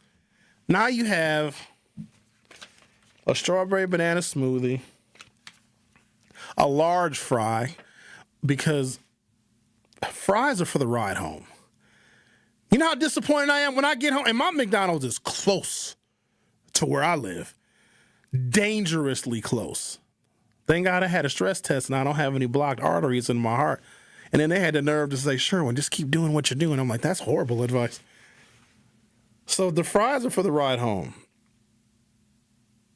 You know how mad I am when I get home and I ain't got no fries left? So you got to get a large fry. And you got to pace yourself. You can't just shovel fries in your mouth. You got to savor the fry. You know what I'm saying? It's so good. All right, what is this here? I got so much stuff I got to share with y'all. I want to ask Brenda Cassellius this stuff. So do you know that violence against teachers has been on an uptick since 2010 and it really spiked after COVID? Can you imagine this? That your kids are beating teachers' asses? Nobody wants to teach our kids. I don't know if y'all know that, but they've given up. Teachers that leave the profession within their first 7 years never return to teaching. And we're real quick to tell people, oh, get in the trades, but not telling anybody to be a teacher. If we want more trades people, and I get why you may want more people to go into the trades, don't trades students need to be taught? We're not. All right, here we go. What is this here? I got so much stuff. I'm overloaded. But I'm doing a good job. I'm not crumpling up my papers.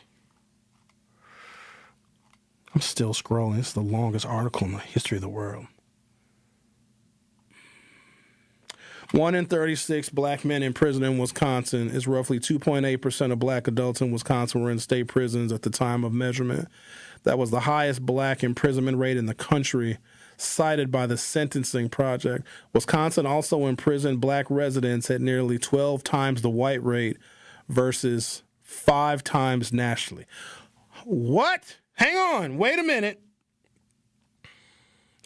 In Wisconsin, black residents are incarcerated at 12 times the rate as white people. Nationally, it's bad. Black people are incarcerated at 5 times the rate of white people nationally. But once you step into the borders of Wisconsin, your rate of incarceration more than doubles. Let's take a break, come back. Are we just more criminal here? We talked to Phil. Phil gonna get mad at me picking on him, and Phil listens every day. Phil listening right now, getting mad, yelling at the radio. I ride around with a gun in my cup holder. Is that legal? If you don't have a concealed carry permit, your firearm has to be on display. But if a police officer walks up to your vehicle and sees the firearm within reach, they're going to draw on you. Oh, you don't want to be in that situation because you don't know what kind of cop you're going to get. Okay, let's take a break, come back, talk about, are we just worse here? Black people? Are we just more criminal? Or is it the Chicago people, the Gary, Indiana people? I mean, is it Mike Epps? And the Detroit, Michigan people that came to Wisconsin before we reformed our welfare system, and they brought an element of crime with them that has stuck. Maybe it's not even Wisconsin people. Maybe it's not Milwaukee residents. It's those people that are descended from the Chicago people, the Gary, Indiana people, and the Detroit people. Maybe those are the real criminals. Maybe you need to be deported from Wisconsin. But Sherwin, they're American citizens. I know, but shouldn't African-American people that live on the north side have more say-so in who can and can't come into our neighborhood? Yes or no? Yes? No? Okay.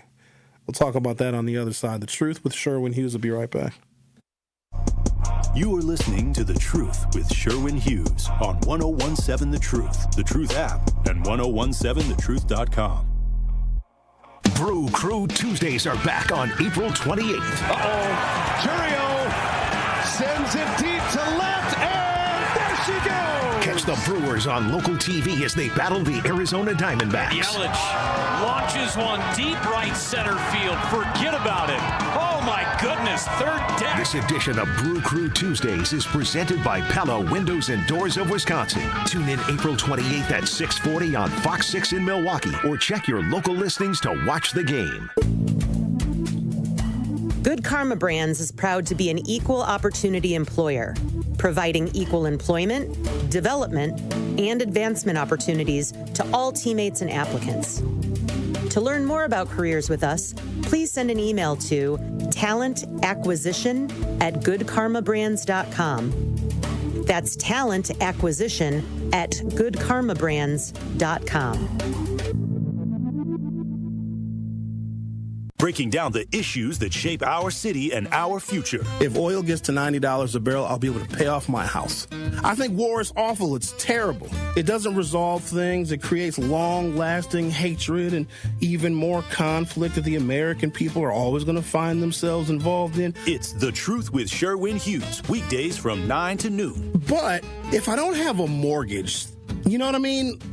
You take the good with the bad. Didn't Donald Trump say he was going to end the wars? You can't have America first if you're involved in all these foreign wars. And there's people that believed him when he said that. He doesn't like wars. He said it many times. Said it on the campaign trail. Catch it live on YouTube or tune in to 1017 The Truth. He's bombed just as much in his first year as any warmongering hawk president we've ever seen since World War II.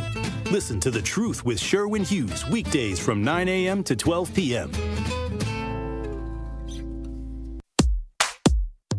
Teachers are dynamic leaders, shaping a new generation. They bring a variety of perspectives from diverse backgrounds, innovating how they teach to prepare students for our fast-changing world. Achieving this takes skill and expertise. They're tireless explorers, creatively discovering a universe of solutions, telling stories, experimenting, inspiring, mentoring, connecting cultures, and connecting with each other. Leading by example. Experience the unique joy of helping students thrive. Teaching is a journey that shapes lives. Are you ready to begin? Explore teaching at teach.org, a campaign supported by the U.S. Department of Education, Teach.org, and 1 million teachers of color. This is The Truth with Sherwin Hughes on 1017 The Truth, The Truth app, and 1017thetruth.com.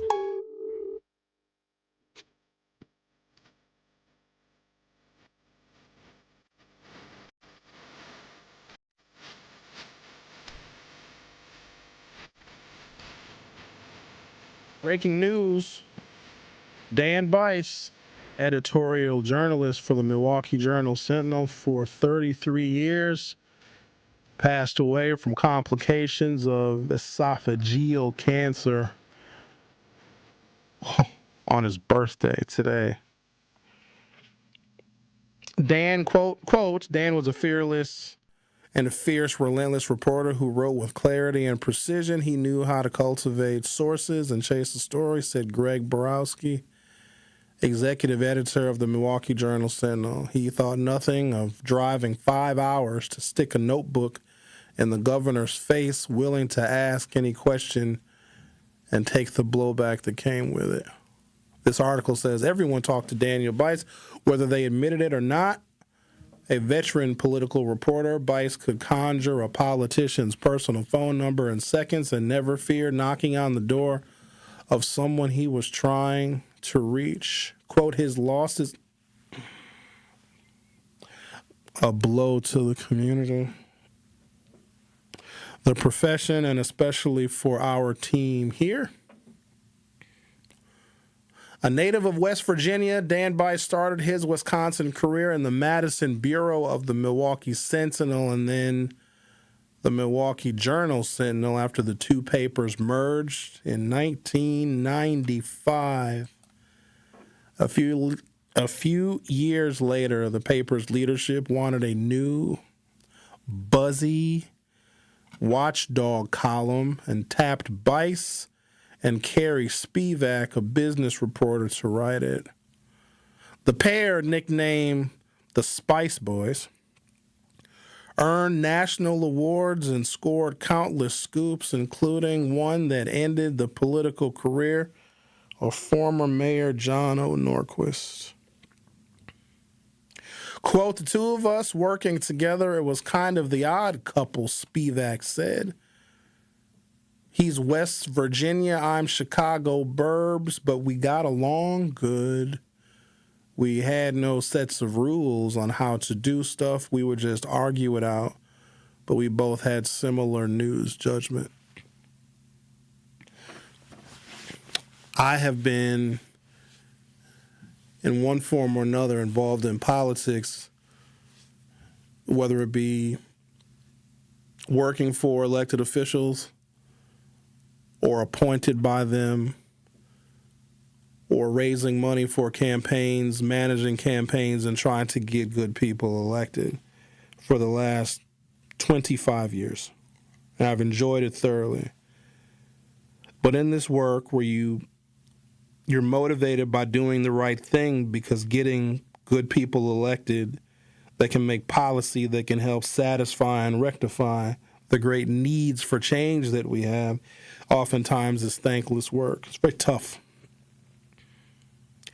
Of the obstacles that I have encountered in this work, including being a broadcaster for the last 15 years, there's always obstacles. One of my biggest has been Daniel Bice. Daniel Bice has written articles about me and other black leaders in our community to try to destroy us. That was his shtick. And he was exceptionally successful in far too many cases. Now, is it unfortunate that he lost his battle with cancer? Yes. We used to panic because he would drop his articles destroying a political candidate, more often than not the African-American one that was supported and endorsed by our community. He would put things in the newspaper that would destroy someone's candidacy, their campaign, and their legacy the Sunday before the election. And our elections, you know, are on Tuesday. And he ruled that way with his journalism for decades.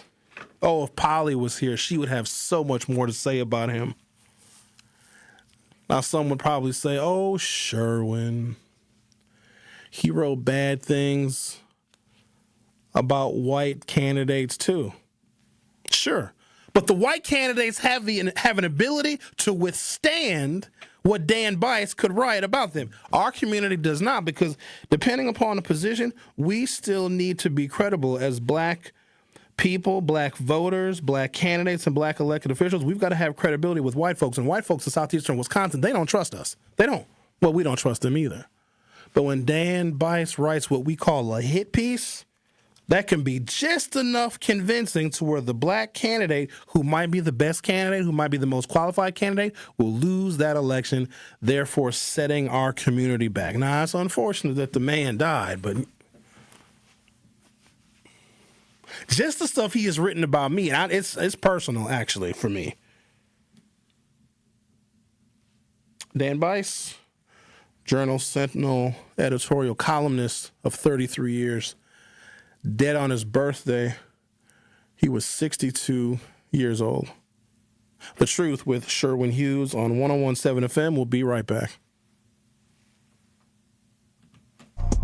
You are listening to The Truth with Sherwin Hughes on 101.7 The Truth app, and 1017thetruth.com.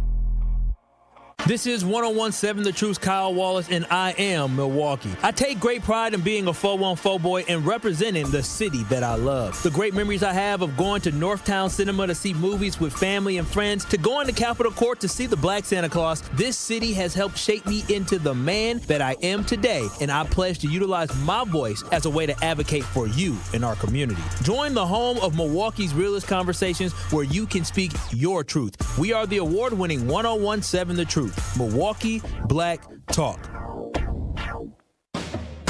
At Milwaukee College Prep, we don't leave success to chance. We're designed for it. With strong support, high expectations, and a team committed to excellence, our educators turn belief into outcomes every day. If you believe every child deserves an excellent education, join Milwaukee College Prep. Apply today. Visit mkeprep.com/jobs. In Milwaukee County, Equity means making sure everyone has a real chance to thrive. That's why the Milwaukee County Office of Equity works to help remove barriers, strengthen community connections, and support fair access to opportunities across Milwaukee County. Want to learn what they do, explore resources, or find ways to get involved? Just search Milwaukee County Office of Equity online. Milwaukee County Office of Equity, advancing equity for all Milwaukee County residents.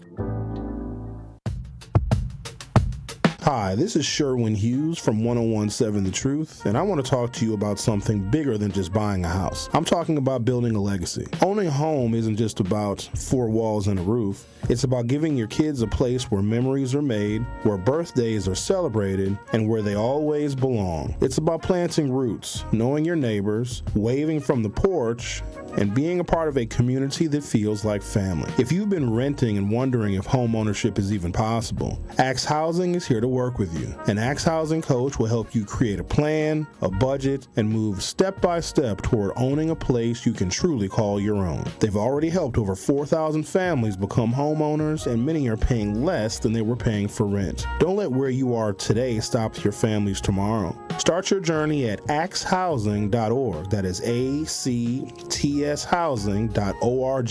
Your legacy begins at home. This is The Truth with Sherwin Hughes on 1017 The Truth, The Truth app, and 1017thetruth.com. Much smoother. I keep the pace and add bass for you to be able to experience the strength of.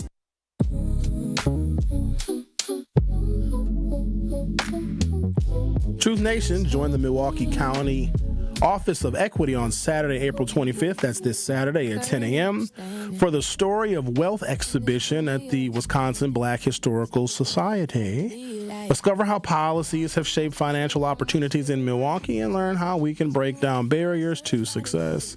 Hear from a powerful panel including Michelle Bryan, Claiborne Benson, Deborah Blanks, Kirk Harris, with keynote speaker James J.B. Bell. This event is free to attend with food provided, door prizes, and great music, so make sure to get there early. That first song I was playing, I thought it might have had a little profanity in it, and we don't do that here. We don't play profane songs. Where was I before Dan Bice died? Oh, here we are. Roughly 2.8% of black adults in Wisconsin are in state prisons. That's the highest black imprisonment rates in the nation, cited by the Sentencing Project. Wisconsin also imprisoned black residents at nearly 12 times the white rate versus roughly 5 times nationally.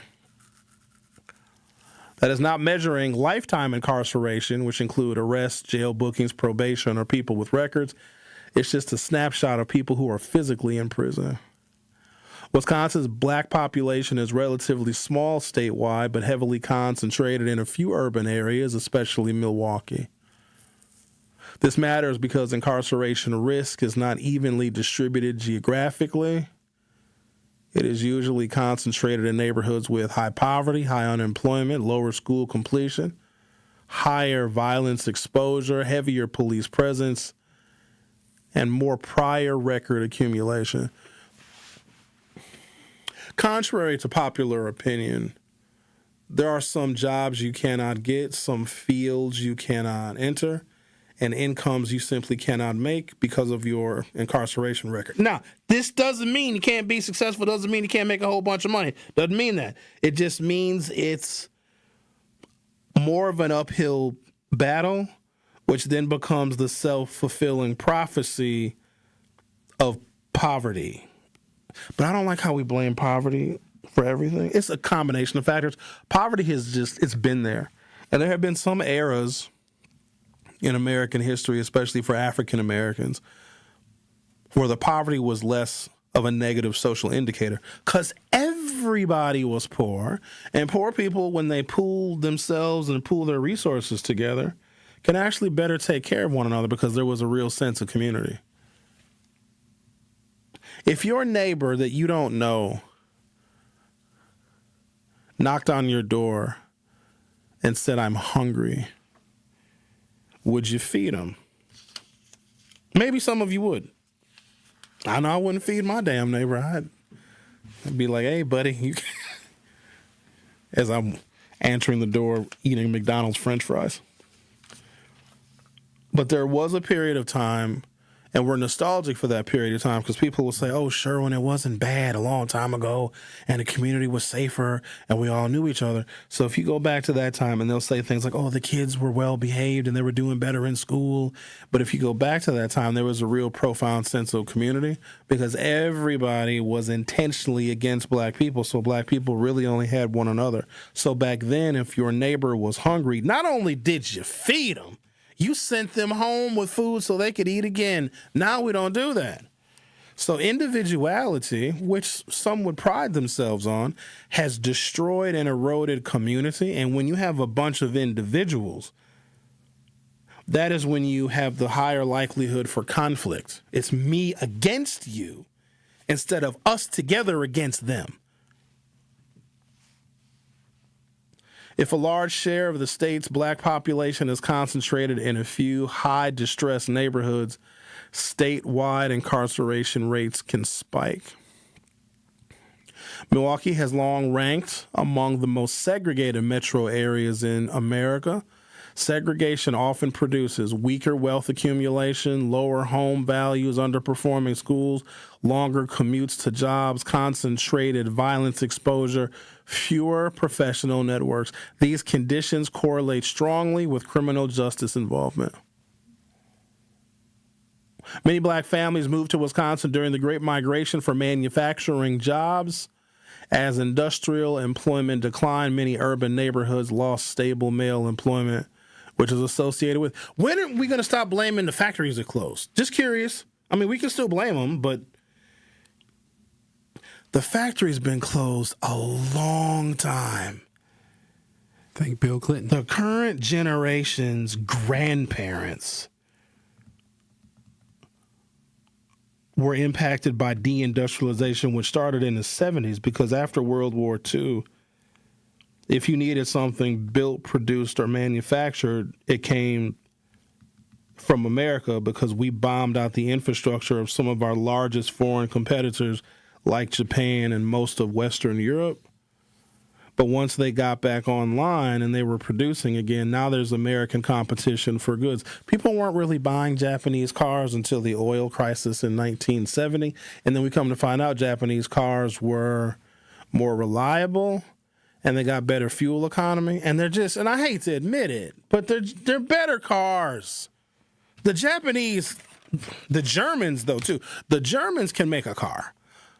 However, the Germans make a vehicle that is very expensive to maintain. I had an Audi once, and only once, probably one of the finest driving automobiles I've ever had the pleasure to be titled in my name. But every time it needed repairs, it cost $1,000. Everything was $1,000. I had to have $1,000 at all times just for repairs on my Audi. But boy, oh boy, did it drive well. Being who I am and not learning my lesson the first time, I got a Mercedes-Benz C-Class. Lovely vehicle, beautiful lines, incredibly comfortable, fast as all get out, had all-wheel drive. Used to just plow through the snow. Sometimes it just wouldn't start. Battery was fine, alternator was fine, electrical system was fine, fine. It just decided it wouldn't start. So I'd have to get it towed, take it to the import car repair person, and there's not very many of them. I stay away from dealerships because they rip you off. Oh, Sherwin, we can't find what's wrong with your vehicle. It started for us every single time. Let us keep it overnight. Let us keep it for a couple of days. We'll let it sit and see if we can diagnose the problem. Okay, fine. 2-3 days later, oh, yeah, it started just fine. Come get it. All right. I get the damn car, take it home, put it in the garage, doesn't start. But they can make a fine automobile, the Germans do, but They weren't really importing many vehicles to the United States of America after World War II, but now they are. So the manufacturing that we had here was beat out because of competition. And the other thing is, a lot of times it's cheaper because labor is less expensive in other countries. Most American cars, like parts of them are assembled in Canada, then in Mexico, then maybe some parts are American, maybe there's some American labor, but Americans want cheap products. And I find it rich that, we get upset that things aren't made in America anymore. We don't want stuff that's made in America because you got to pay Americans a whole bunch of money per hour. You got to give them vacation and 401ks, and you got to give them all dental insurance and life insurance. American-made products cost too much because American labor is expensive. Why do you think we have so many Dollar Tree, Dollar General? Ain't none of that stuff made in America. That's why Americans are out of work, because Americans want cheap stuff. I buy a lot of stuff off of Amazon because I need stuff. We all need stuff. A lot of that stuff is made in China. Many black families moved to Wisconsin during the Great Migration for manufacturing jobs. As industrial employment declined, many urban neighborhoods lost stable male employment, which is associated with lower household income, family instability, informal economics, crime increases in some areas, long-term intergenerational poverty. Criminal justice system factors trying to explain why 1 in 36 black men in the state of Wisconsin is currently in jail. That is a statistic that is 12 times the white rate and about triple the national average. Areas with more police deployment generate more stops, more searches, more citations and arrests. Just that fact alone, Phil, if you're still listening, don't have a gun in your cup holder. You know what your cup holder is for, Phil? Cups. At least that's what I put in my cup holder. Maybe change. I have some change. I don't have as much change as I used to. I used to fill my ashtray. Do cars even have ashtrays anymore? Not really. Newer cars don't have. My cars haven't had ashtrays, I know. And there's no cigarette lighters anymore. It's just USB-C ports. But I don't spend cash that much. Cash generates change. Example, if neighborhood A and B commit similar low-level offenses, but A is policed twice as heavily, A will produce more arrests. Charging and prior record accumulation. Once someone enters the system, prior arrests raise bail.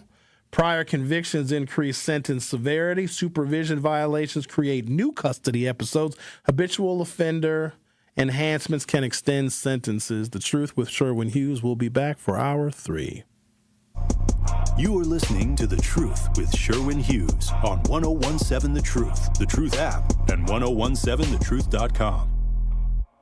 Come in with straight truth. If you acted up, if you were out here doing any kind of foolishness or just something that people know would make your family's name look bad, your neighbor from down the street, if they see the son or daughter, be like, what are you doing? They gonna call you out. They gonna let you know that they saw you, and then they gonna tell you, come here. Now you know I'm gonna tell your daddy. That part. There are a lot of times when people are new to an area, they don't know where to plug in. And anybody who plugs in to 101.7 The Truth and listen to you and Dame and Truth Nation would know that there is a significant public outcry when violence happens in our community. Don't worry about the outcry if you're not listening to the right people. So I would encourage her to tune in to 101.7 The Truth and listen to you guys, Denise Thomas, Dr. Ken Harris, Tori Lowe, and definitely Sherwin Hughes every day. Watch all your favorite 1017 The Truth shows by subscribing to 1017 The Truth on YouTube. Hey there, Jane Lynch here. You want to hear something funny? Too bad. You want to hear something uplifting that will inspire you? Good. Because today, I want to talk to you about Direct Relief, a humanitarian organization that does seriously good work when it counts. Fires, hurricanes, earthquakes. When disaster strikes, Direct Relief immediately shows up with medicines, medical supplies, and everything doctors and nurses need to save lives. Let's ship her out! Every day across the United States and around the world, they're making an enormous difference. If someone needs help, Direct Relief helps. No politics, no red tape. Hey, what you doing over there? Oh, I'm packing insulin for kids with diabetes. See, every box here is literally a lifeline for someone in critical need. So check them out at directrelief.org and donate if you can. You might just bring a smile to someone's face. When I was diagnosed with Hodgkin lymphoma, I had so many questions.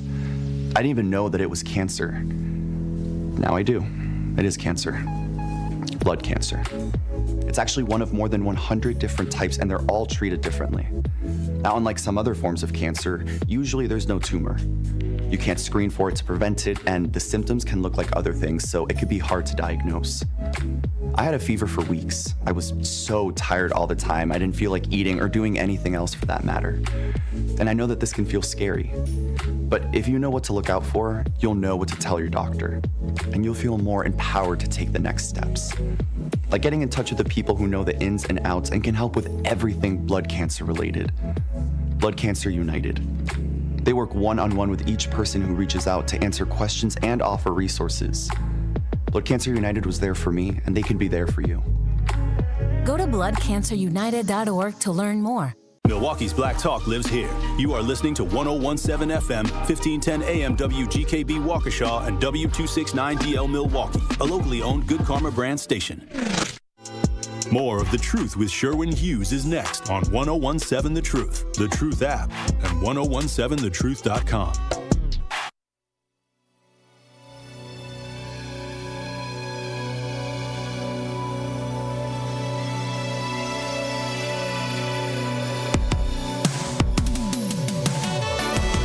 Welcome to hour 3 of The Truth with Sherwin Hughes. Listen, don't blame me. I told you at the onset of the show that I don't have any solutions for any of this stuff. I'm just telling you like a TI is. A whole bunch of people are listening to the program. Maybe there's someone who is motivated to come up with a creative solution to these generational issues and problems that we're having. But I'm looking at the first thing that I look at is the poor output of our public education system, because that sells our workforce short. And then when you have a workforce that is sold short because they are dramatically undereducated, and you live in a state where African Americans, not even just men, it's African American men and women, are 12 times more likely to be incarcerated than somebody white, which is 3 times higher than the national average, it doesn't bode well for the future. And then we blame poverty. Poverty in a world of individuals is different than poverty amongst the collective, where people are all tight-knit and banded together to take care of one another. You got some people that grew up poor. They didn't even know that they were poor until they moved away and came to a big city, and they saw real opulence and real wealth. Because in smaller communities, which I think a lot of us are probably descended from, well, it depends on what generation you are, but in small towns, there was hardly any income to make. But if you needed a cup of sugar, you needed a stick of butter, you needed a quart of milk, you got it from your neighbor. And then when your neighbor was short, you would look out for them. And I asked a rhetorical question a little while ago. If your neighbor came and knocked on your door and said that they were hungry, would you feed them? Now, the righteous amongst you would say, yes, I would. Most of you would answer your door with your gun. Because I'm offended when somebody knocks on my door. I'm like, how dare you?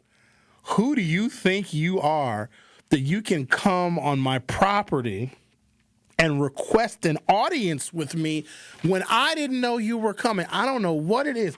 Like back in the day, the doorbell would ring and you'd be like, ooh, someone is here. I'll get the door. No, I'll get it. You're running to see who's at the door. Now it's a threat. Isn't that crazy? There was a time, I'm taking you guys back to the 20th century now. Oh, what a glorious time it was. We were just so silly. The phone would ring, and you had no idea who it was. When did caller ID come out? Late 90s, maybe? Imagine the phone is ringing. Ooh, the phone is ringing. How exciting. I wonder who it could be. Ladies and gentlemen, I answer maybe 3% of my phone calls. Maybe 3%. Who is this? I don't know who this person is. Their number is not saved in my phone. I don't know this number. And then my phone will tell me, oh, this might be spam. Now I'm not answering it and I'm blocking the number. Or there are people that call me that I know, like, could be friends or family, and I can just be like, ugh, I don't want to talk to you. I would prefer, this is my personal preference, yours may vary, but I'm just illustrating the contrast between now, the paranoia that exists now, because we're all individuals and we just can't, there's no monoculture anymore. That's a conversation I need to better develop, because I need to take 3 hours to actually develop a real argument. Monoculture is we all just believe the same stuff, and there was no real deviance from that. Like, we all watched that episode of The Cosby Show, and you went to school the next day and you talked about it. I remember when a song would play on the radio, I'm like, oh, snap. I like this song. Let me get this now. Call my friends on the phone and tell them to put on the radio because that cool song is on the radio. That's like living like a caveman. Nobody does that anymore. Unless you're listening to The Truth with Sherwin Hughes and you call your mama and them and say, Sherwin and them is on the radio. That's different. We don't answer our doors. We don't answer the phone. We're much more individual. We're much more individualistic, much more self-centered. And I think that makes poverty worse because it's isolating. Now, if you're poor, it's you and the government and whatever the government can provide. And there's generations of people that have grown so incredibly dependent on the government. Like, if it wasn't for government programs, they would be dead. It's their food, meaning it's their calories, their nutrition, it's their housing, it's their utility bills they get help with, it's childcare they get help with, all provided by the government. Where there didn't used to be daycares. You know what there was back in the day? Kinder care, and I thought that was just where white folks took their kids. Black folks would have, like, the person down the street or the high school girl would babysit, and you pay them poverty wages. I remember girls that were 11 years old that were taking care of infant babies. Can you imagine that? Do y'all remember that? So, ladies, those of you that are listening, how old were you when you got your first babysitting job? I got friends now, and I hope they're listening, because they drive me up the wall. I mean, I love my friends, but should I go there? Of course, Xavier picks his head up. He says I should go there. I know a lot of single mothers. A lot. But they're like in their 40s. Some of them in their 50s. You're too old to be a single mom at 50. Be a single grandmama. Don't be... Hi, Sherwin. I'm 52 years old and I have a 4-year-old. You get out of here, ma'am. What? Have mercy. Hey, this is me. I'm going to reenact something for you. Then I'm going to get back to this incarceration stuff. Look, I told you I have no solutions for what's going on. I'm just presenting the situation we find ourselves in. I'm trying to explain it, maybe. Provide some causality. That doesn't fix it, though. By the way, a Thursday at 10 a.m., Brenda Casilius, the superintendent for the Milwaukee Public Schools, will be here in studio. Going to chat her up a little bit. And some of y'all want me to take it to her. Some of y'all want me to be real mean to her. I ain't doing that to that lady. She a nice lady for all intents and purposes. I just want to ask her what's her perspective. Sure, when you really gonna let her have it? I mean, I'm gonna be nice. I'm a nice man. So I got a friend or a bunch of friends that are single mothers. Okay. They got divorced or whatever, never got married. Not my problem. Not my circus, not my monkeys. It is what it is. Hey, so-and-so. This is a phone call. I'm going to reenact it. I'll call them up, and they answer my calls. Hey, so-and-so, what you doing tonight? Oh, I'm hanging out. I got my son. Or they'll say I have my son or my daughter this weekend, or my son, my daughter is with me. Okay, you wanna go grab a bite? Let's go get something to eat. I ain't got no food in the house and I'm hungry. You wanna go get? No, I can't. Why not? Well, I don't want to leave my son or daughter at home by themselves. Isn't your son 15? Yeah, Isn't your daughter 14? Yeah, I can't. They're my babies. I can't leave them at home by themselves. In our day, them kids were like working 3 jobs, and the girls had 4 babysitting gigs since they were 11. What happened? We came home from school at 9. No one was home for 3 or 4 hours, and we we were just little grown folks. I would get home from school and be like, I think I'm going to make a light dinner. I think my mother taught me how to use the stove and scramble eggs at probably 8. From that point forward, I was making breakfast. This is all 20th century stuff that is very foreign.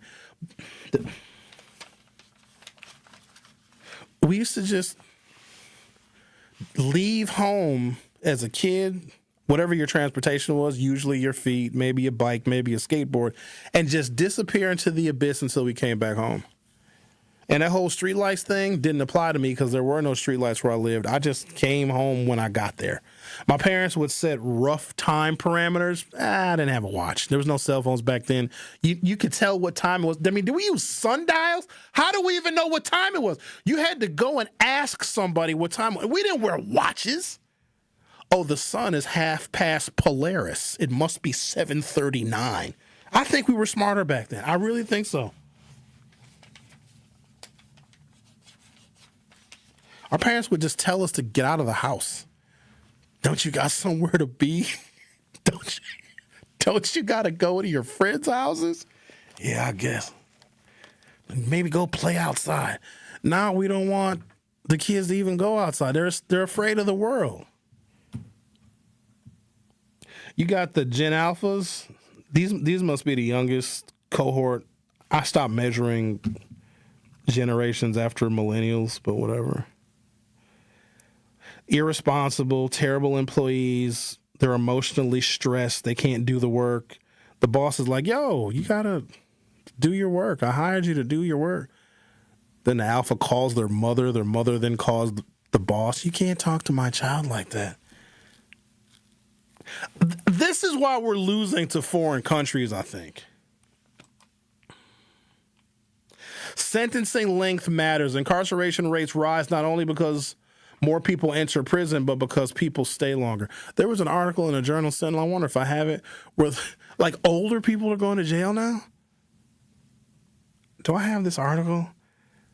The prison population in Wisconsin is so old. What is happening? Well, we got Phil that called in earlier. Sorry, Phil, I'm picking on you. Phil rides around with a pistol in his cup holder because he thinks that's a good idea. I hope I can find this article.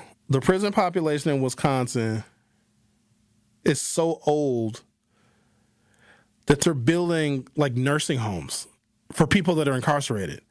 And as people age, is this the article right here? It's insane. Yep, right here. Wisconsin's incarceration rate among older adults has doubled since 2000, report finds. I was under the belief that once you aged out, you got to a certain age, you didn't get in trouble anymore. You didn't go to prison anymore. But our prison population in Wisconsin is getting so old. They got a prison nursing home. Just let them out. How afraid, let's say they did a bad crime, and there's a bunch of them you can name.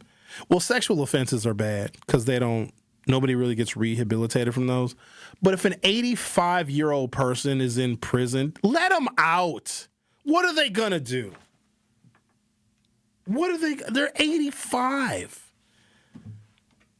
Wisconsin's prison population is growing steadily older, which is likely to further exacerbate the state's correction spending in coming years, according to a new report by the Wisconsin Policy Forum.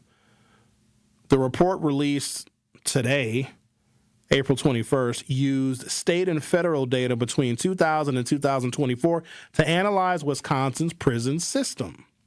The new findings come as state officials are embarking on a multi-million-dollar effort to overhaul Wisconsin's prison system. Both the Green Bay Correctional Institution and Waupun Correctional Institution have faced calls for closure for years amid deaths of incarcerated residents and reportedly inhumane living conditions. As of 2022, Wisconsin's spending on corrections was the 12th highest of all states in America. Other findings include a notable increase in the numbers of people with intoxicated driving offenses. You know who that is. And people whose most serious offense was a violent crime. Racial disparities also persist among Wisconsin prison population, with a particular increase in the incarceration of Native American people in recent years. You know how offensive it is? Like, I'm offended that you have Native Americans locked up in Waupun, and Waupun is named after a Native American. That's so insane to me. Like, I don't know why we mess with the natives. Like, we messed them up so bad. And I love the natives. We don't talk enough about them. Like, Native Americans, those are our people. They're very nice to black people. Not many people are nice to black people. If you look at quote unquote people of color, most of them hate us. But we get lumped together. We also lump together the L's, the B's, the G's, the T's, the Q's, and the I's and the A's. You know, some of them hate each other. Like old school gays, like Eastside Corey, can't stand trans people and doesn't want to be associated with them. But us heterosexual, cisgender, straight people, we lump them all together like they're one big party. They don't even like to ride in the same car together sometimes. Native Americans was cool because, you know, sometimes when we escape slavery, contrary to popular belief, we didn't make it all the way to Canada or Ohio or Michigan, Illinois, or Wisconsin. We didn't make it that far because our feet got tired. And they didn't have Nikes back then. I'd imagine the running shoes for slaves back in the day, very poor quality. Very poor quality. And they would wear out. Can you appreciate how far New Orleans is from Minneapolis? That's probably damn near 2,000 miles. That's a long way to walk. So what would happen is we wouldn't make it all the way, and Harriet would be like, come on, let's go. No, Miss Harriet, I's tired. I can't go no more. You bets to come on. No, Miss Harriet, I can't. And then in the distance, we would hear drumming. What is that drumming? Because it would remind us of Africa. And we'd look, and we see a fire burning in very unusual housing structures, like big old tents. And we'd smell the aromas of fresh rabbit cooking. And we'd be in the bushes hiding. And Harry would be like, I don't know who that is. And the slave would be like, I don't know who it is either, but they're cooking rabbit. And the natives would be like, hey, we see you. Come on. And we'd be real scared. Harriet would be like, I'm not having nothing to do with this. Jethro, you go if you want to. I got more people to free. So Harriet would turn around and go get some more slaves that she was going to free. But Jethro was like, I'm gonna see who these people are. Remember, Native American territory was sovereign. It was their own. Now, they got screwed out of their land, but that land belonged to them. It was their own nation. So if a runaway slave happened to be on a Native American reservation, they were immune from capture. In fact, some of those slave catchers would never leave those Native American reservations. This is why you always had this negative perception of, quote, cowboys and Indians, because those Native Americans who got screwed out of their land would kill white people. But if we as black people made it to a Native American reservation, the natives would be like, yo, I know these white people are a trip. Trust us. We are fully understanding. Why don't you just hang out with us? That's where the trope comes from, and I call it a trope because it's ridiculous. I got some Indian in my family. There's actually some truth to that because a lot of us intermixed, mingled, and married with the native populations because we didn't make it all the way up north. We'd find the nearest Native American reservation, and some of them would take us in. Not all of them, but some of them would take us in. Speaking of taking people in, let's make somebody rich, shall we? One call, that's all. Truth Nation, now's your chance to be our one call, that's all $5,000 giveaway entry for the day. That's right, $5,000 courtesy of Gruber Law Offices. We'll take caller number 5 at 833-212-1017. Call number 5 at 833-212-1017. And you'll be entered to win $5,000 courtesy of the award-winning 1017 The Truth and Gruber Law Offices. Call number 5. Remember, if you or a loved one has been injured in an accident, contact Gruber Law Offices today. Visit them at gruber-law.com. For official contest rules, visit 1017thetruth.com. Call number 5 at 833-212-1017. Gets entered to win $5,000. The Truth with Sherwin Hughes. We'll be right back. Don't touch that dial. The Truth with Sherwin Hughes will be right back on 1017 The Truth app, and 1017thetruth.com. Breaking down the issues that shape our city and our future. Another function of white supremacy, don't teach black people stuff, because if you give us a little bit of knowledge, we'll invent something totally new. That's why it was illegal to teach slaves to read, because if we could read, then we could write. And if we could write, we could communicate. And if we could communicate, we could plan. And if we could plan, we could strategize. And if we can plan and write and read and communicate and strategize, we could overthrow white supremacy, because they've always known how fragile it is. It's The Truth with Sherwin Hughes, weekdays from 9 to noon. Hi, this is Sherwin Hughes from 1017 The Truth, and I want to talk to you about something bigger than just buying a house. I'm talking about building a legacy. Owning a home isn't just about 4 walls and a roof. It's about giving your kids a place where memories are made, where birthdays are celebrated, and where they always belong. It's about planting roots, knowing your neighbors, waving from the porch, and being a part of a community that feels like family. If you've been renting and wondering if home ownership is even possible, Axe Housing is here to work with you. An Axe Housing coach will help you create a plan, a budget, and move step by step toward owning a place you can truly call your own. They've already helped over 4,000 families become homeowners, and many are paying less than they were paying for rent. Don't let where you are today stop your families tomorrow. Start your journey at axehousing.org. That is ACTShousing.org. Your legacy begins at home. At UW Credit Union, we have best-in-class technology and peopleology. Like if you lose your card, you can stop by in-branch for a same-day replacement, or you can have a new one instantly issued to the app. So whether you prefer interacting with our snappy online interface or our in-person regular faces, UW Credit Union is always here for every you. And whichever you choose, it's the best of both worlds. Join today at uwcu.org. Federally insured by NCUA. Tacos and Tequila Festival, Saturday, May 30th at Franklin Field, featuring live performances by Shaggy, Rick Ross, Genuine, Soulja Boy, Frankie J, Mims, and more. There will be craft margaritas, Milwaukee's best taco vendors, authentic lucha libre wrestling, an exotic car showcase, a Chihuahua beauty pageant, art installations, and so much more. Tacos and Tequila Festival, Saturday, May 30th. Get your tickets at tacoandtequilafestival.com.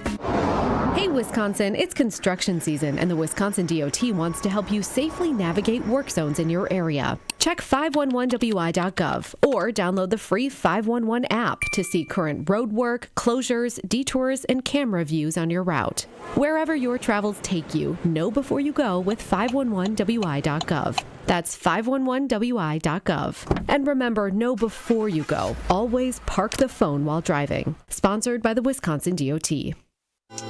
More of The Truth with Sherwin Hughes is next on 1017 The Truth, The Truth app, and 1017thetruth.com.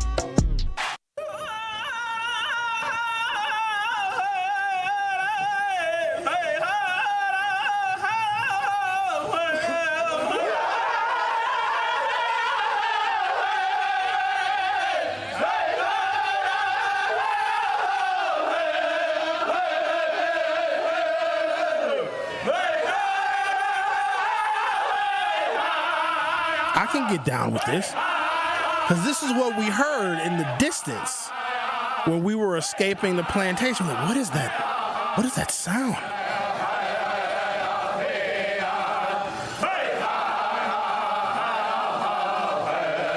Now, they have a drum in front of them, but when are they going to start hitting the drum? Get to the drumming, guys. There we go.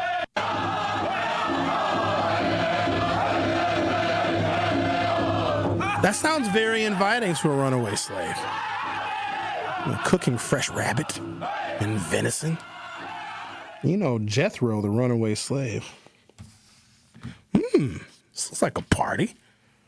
It's a lot better than the Berkson plantation that I was just on. So then we would hang out with the natives. They'd be like, oh, yeah, you can come hang out with us, Jethro. And then they would give us a native name. Black stands with blackface. Blackbird. Black. Stands black. Let's talk to Al. Hey, Al. Hey, how you doing? First of all, the reason why a lot of black people are going through these trials and tribulations is because, see, they like to indulge in a lot of bullshit honey iced tea. And they never realize that they have the master key and they're the chosen one. But see, what happens is they have to drink the blood of the snake and eat the brains of the monkey. Because if you did that, and this is just a metaphor, you would take what's used against you and use it against the people that's against you. See, black people have so many profound things that people are afraid of, but they just choosing not to do it. I guarantee if they sat and they talked to their ancestors and put the Christianity aside and thought about that hoodoo, that voodoo, and said, I'm going to find a broomstick and I'm going to take high up in the heavens and take a detour and I'm going to sit and talk to the next Igga witch, Igga bee. They will find out how to use that master key. See, the white man way ain't never worked for blacks. Why would the white man way work for you? Then you're going to go after the weak and take out the strong. So if they can keep you all messed up in the head and then y'all using public pretenders, we don't have to worry about them competing. You know, you have people who might have, felonies or whatever. They got 3-4 incomes. They found a way. They found a formula that worked for them. Some of those people came together just with two people came with a common goal, so they can take over. But see, some black people don't want to do that because you have to go up against Whitey. So you have to take his feet away. You have to take his eyes away because you're dealing with a master manipulator.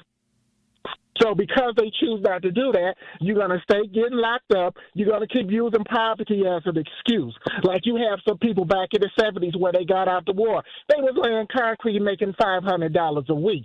They took the time they had to learn many things so they can be the resource. But see, when you're dealing with Whitey going to put things in front of you to get you off your square. It was this one person who said you got two kind of people, those that make it happen and those that watch it happen, and the ones that's in between we don't never give a F about. So the real question is, how you going to take away the power from Whitey? And once they realize that, you will stop going to prison. You're going to use every resource and every option that you can. But if you ain't trying to put in the work, you ain't getting no MF and benefits. That's it. Y'all have yourself a great day. Al, before you go, the best foot real quick, what is a good first date idea? Well, it depends on where you good first where you can go out for ice cream. Okay.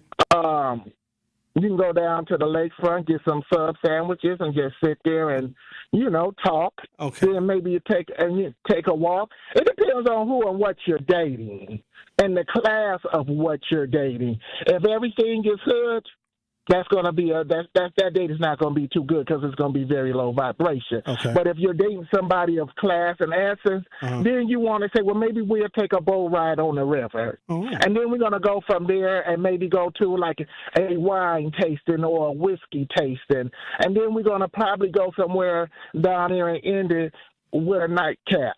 You do that, but here's the thing. Don't try to get the yams on the first date because you want to raise your standard. See, they might belong to money. They might be ahead or something, but you want to let them know you're the commodity. You know what I mean? If they're good and they have class and essence, don't ask to bust them guts. That's going to come eventually because, see, you want quality. Not unless you're going for quantity, but it goes to the level and the class of the person that you're messing with. What if she wants my yams? I do, but what if she wants my yams?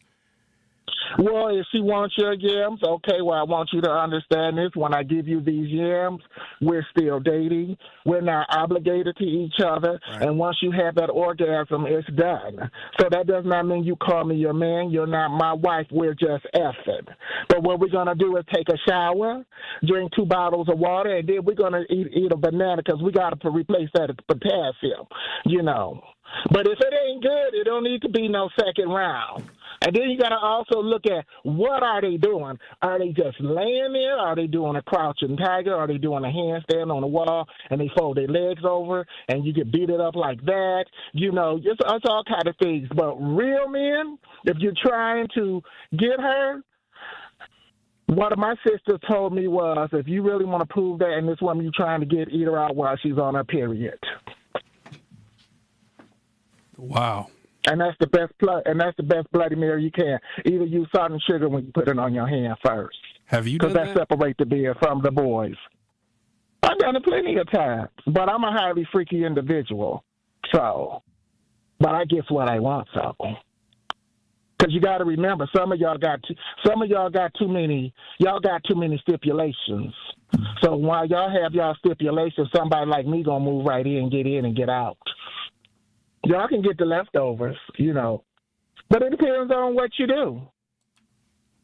Thank you. All right. And Mr. Hughes, make sure you get in that gym, too. You got to get in that gym, Mr. Hughes, because it might be a time you got to spread them lips like they parted the Red Sea. Because it's going to take more than 2 minutes. Okay? Thank you. All right, now. Y'all be good. Be great. Take care. Bye-bye. Bye. You had to antagonize him. I just wanted a first date idea. I didn't know it would turn into a Bloody Mary. You got a date coming up soon or something? Not anymore. I don't want to go on it now because I don't. I thought you were married. Don't worry about my relationship. You worry about yourself. I'm not okay with what he said. So what part? Most of it. Why would he say that? Well, he's just being honest. He needs to lie, because that's not. I'm going to take a commercial break, okay? Because I'm not okay right now. Let me get a sip of coffee, which is not going to help. Why would he say that? Like, nobody's getting any of my yams. I'm amazed. Nobody's getting. I'm going yam free. No yams for anyone. I'm going to be celibate.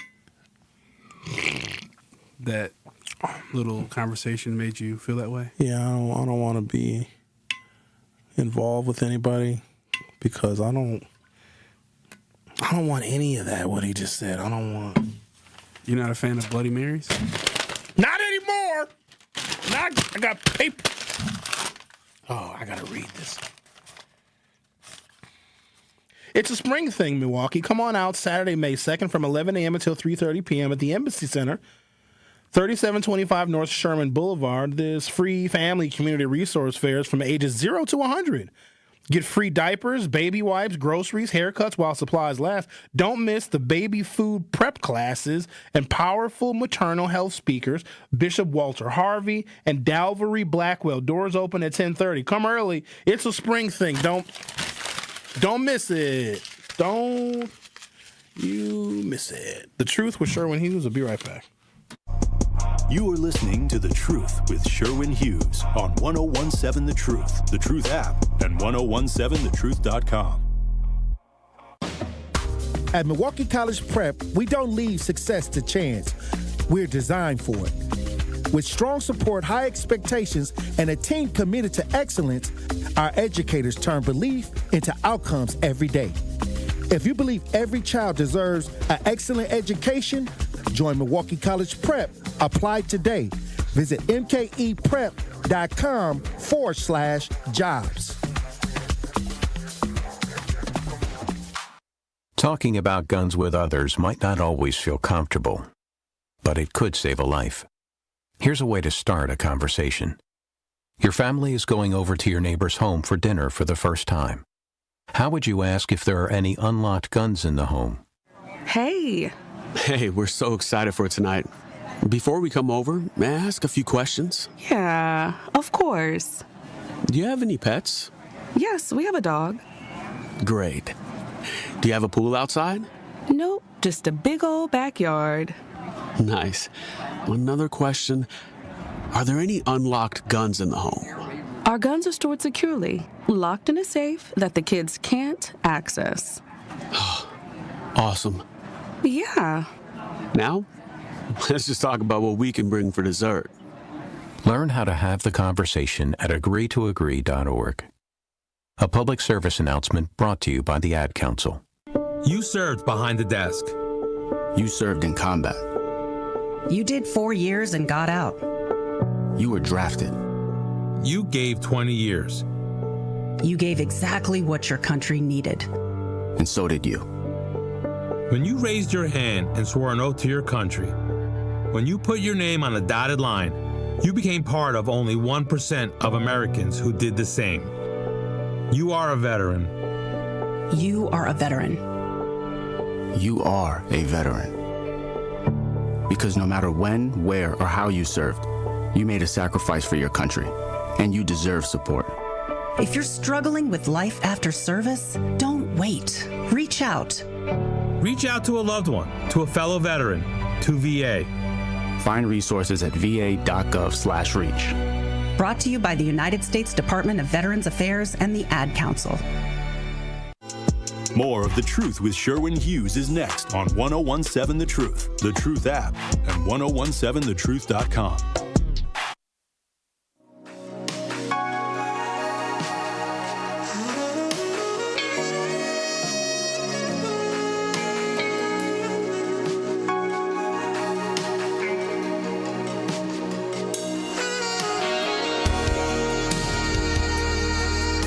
If you've been renting and wondering if homeownership is even possible, Axe Housing is here to help you. An Axe Housing coach will help you create a plan, build a budget, and move step by step toward owning a place you can truly call your own.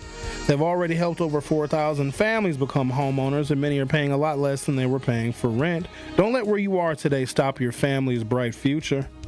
Start your journey at axhousing.org. That is ACTS housing.org.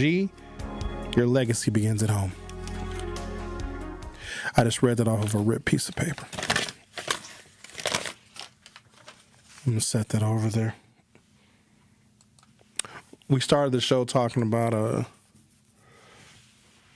Juneteenth Day event at a gun range. I was scrolling on Instagram last night and I saw this flyer for 50% off shooting at the range at Eagle Sports, which is in Cudahy. And the image is a picture taken from Juneteenth Day, and they made all of the subjects in the picture look like cartoons. And the flyer says, Eagle Sports Range, Juneteenth shoot nights open until midnight. 50% off range time from 5 p.m. to 12 a.m. midnight. And they're using Juneteenth as a promotional day for the gun range. I think it's offensive. I think that it's very tone deaf. I think the people that don't understand what Juneteenth is and what it should mean and represent, not just for black people, but for the United States of America. And if you look at how gun violence plagues African Americans in ways that does not harm other people, we're disproportionately victims and perpetrators of it. I just don't know if Juneteenth Day is the proper day to advertise your 50% off range time from 5 p.m. to midnight at a gun range that's in Cudahy. But even if you have something like this, which I think is offensive, I don't know if they did it on purpose to get publicity. I mean, clearly I'm talking about it, so there's some benefit for them to being this controversial. You're always going to find a black person that's going to think it's a good idea. If a white person does or says something that is wholly offensive and racist or just tone deaf or ignorant, there's always going to be a black person that goes along with it. So I got some other information I want to share with you. I started off with a lot of stuff to talk about today, and I got through most of it. So it's called an illustrative cohort model. Don't let the fancy terminology throw you off. Looking at Wisconsin incarceration disparities, urban arrest patterns, education data. By the way, we're going to be talking to Brenda Caselius on Thursday. She's the superintendent of MPS. She'll be in studio at 10 a.m. on Thursday. So looking at the incarceration disparities in Wisconsin, the arrest patterns in our community, educational attainment, and risk estimates, this model that I have here, this article tracks, hypothetically, 100 black boys starting at the age of 12. And then it tracks them until they are 30, so it tracks them for 18 years. So based on the patterns that we have right now, Wisconsin being the state in which African Americans have an incarceration rate of 12 times that as whites, because there's no, like, each arrest and each sentence is unique and quite individual. I can't just make some blanket statement as to why that is. It's obvious, but you have to actually dig deeper to find out the individual situations and circumstances as to why that disparity is as broad as it is. And it's just very easy to dismiss and say, oh, it's racism. Yeah, but I can't find a policy that can address, quote unquote, just racism. But right now we are dealing with some pretty damning statistics. So literally, if you're black and you have children, if you move to any other state, your incarceration and your child's incarceration goes down dramatically. Anywhere. Not necessarily Iowa. Iowa sucks too, but don't stay in Wisconsin. Okay. 100 black boys at the age of 12, and I've got their outcomes by the age of 30 if these patterns hold true. And because these are multi-generational patterns of arrest and incarceration, they probably will hold true. 60 of those boys, by the time they get to 30, would have been arrested or had some police contact leading to booking or at least a citation. 60 of them. Booked into jail at least once. Of these 112-year-olds, by the time they get to the age of 30, 40 of them would have had at least county detention, a pretrial hold, or a short sentence. I'm not done. If you follow 100 12-year-old black boys convicted of misdemeanors or a felony, 35 of them by the time they get 30 would have been convicted of a misdemeanor or a felony. I got more. 100 12-year-old black boys, by the time they reach the age of 30, 30 of them will be on probation or some kind of community supervision, court supervision in the community. 30 of this 100. There's more. If you follow 100 12-year-old black boys until they reach the age of 30, 18 of them would have spent time in prison. Of those 100 black boys that we have been following since the age of 12, and now they are 30, 7 of them are in prison right now. So 7% of them. 12 of the 100, remember, we're following 100 black boys at the age of 12, so they're in 6th grade right now. By the time they get 30, 12 of them would have had repeat incarceration or what we call prison cycling. Been to jail, got out, going back. At least 12 of them. 16 of them will have a felony record. And they'll have major long-term labor and housing barriers because 16 of the 100 will be felons. 8 of them will be homicide victimized or seriously shot. Whose fault is this? And I have no solutions. I told you guys from the onset, I don't know what to do about this. 8 of them will be dead or seriously shot by the time they reach the age of 30. And 30 isn't even old. 15 of them, so for the positive statistics, 15 of them will have an associate's degree or higher. Of 100. So those are your tradespeople. Odds aren't looking too good. 15 of them, of the 100, so we're tracking 100 12-year-old black boys essentially in Milwaukee until they turn 30. Only 15 of them will be married. This is the worst statistic of them all. I'm going to give you this one, then I'm going to take a commercial break. We track 100 12-year-old black boys from Milwaukee. By the time they get to 30, only 5 of them will own a house. The Truth with Sherwin Hughes on 101.7 FM. We'll be right back. The Truth with Sherwin Hughes returns after this on 101.7 The Truth app, and 1017thetruth.com. Milwaukee Black Talk. You don't want to be there. You don't like the work. You don't like the people. Now, there are some differences. The only difference is modern American slavery and capitalism versus 19th century.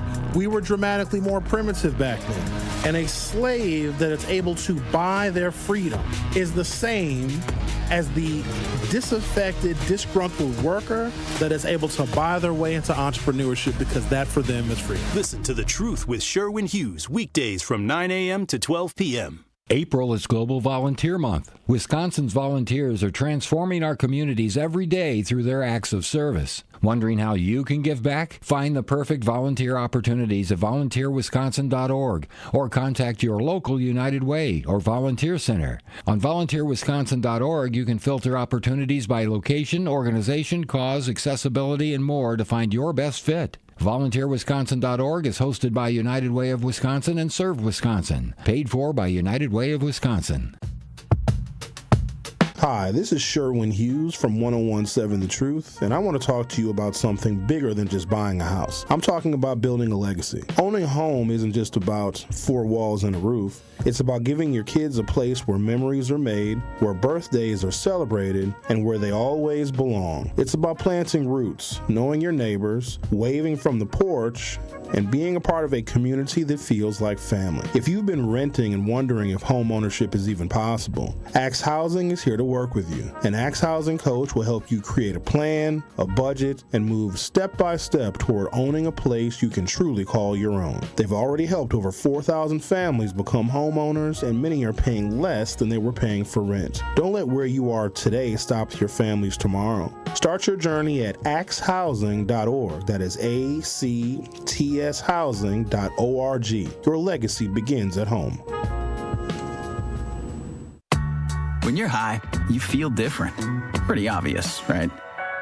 You think different, talk different, but if you feel different, you drive different.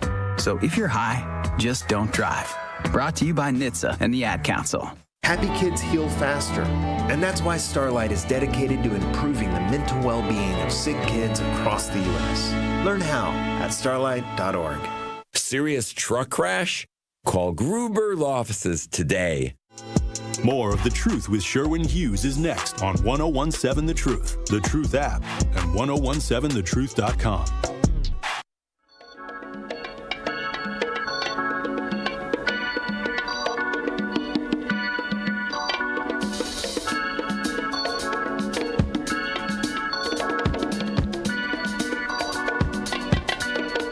Reginald Jones says, young men, in order to avoid the popo, you gotta be on the go-go.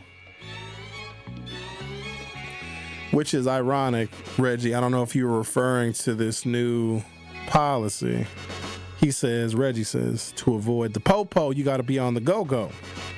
You're right, Reggie, to avoid the police.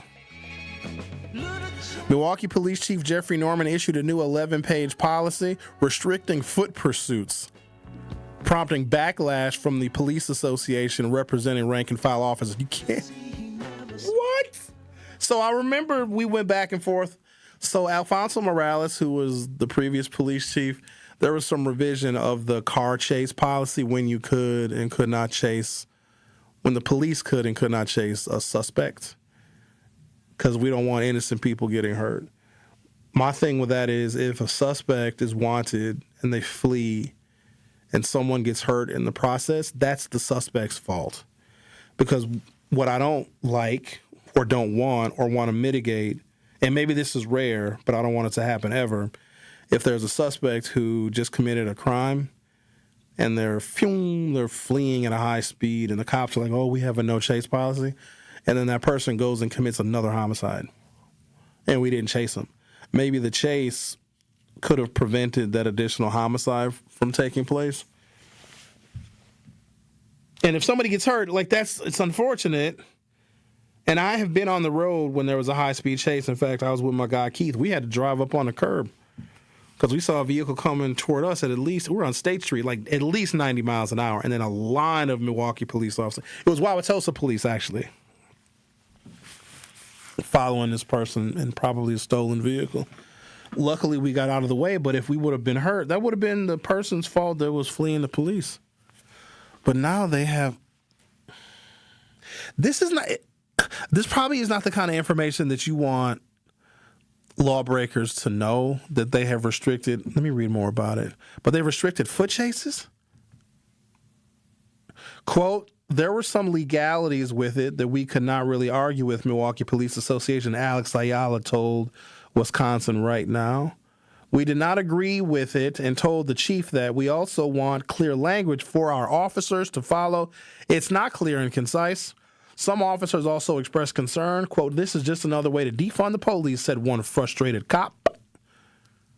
Their name, it says in the article, can't be printed because he fears retaliation. No one is going to want to do this job in Milwaukee. Such a shame. The department is a shell of what it once was. Quote, as mentioned, this is new, therefore there is no old one, MPD responded. Also, this is a new policy that went through the meet conferral process with the unions. And there's a link to the policy, which is right here. A, deciding when to pursue the safety of department members, the suspect, and the public should be the primary consideration when determining whether or not a foot pursuit should be initiated or continued. B, members may engage in foot pursuits with suspects only when there is articulable, reasonable suspicion to believe the suspect has committed, is committing, or is about to commit a crime, and when members reasonably believe that there is a valid law enforcement need to detain the suspect that outweighs the threat to safety posed by the pursuit. We're not even talking about a pursuit in a police cruiser. We're talking about on foot. Now the cops can't even... I was young once. I don't recommend this, but I'm 51. I can talk about when I was young because I was young in a previous century. Ain't nothing like running from the cops and getting away. It's just, I don't know what other sport, maybe scoring a touchdown in an NFL championship game could be comparable adrenaline. How did you run from the cops? Which time? Oh, you've done it multiple times. Sure. Let's see, which time should I tell you about? I don't know. You might as well. I got a bunch of them. I didn't commit any major crimes. So we used to would do petty vandalism. Like we'd smash people's pumpkins. You know what I mean? We were suburban kids that got bored. We would just do stupid stuff. Well, it was about 5 of us.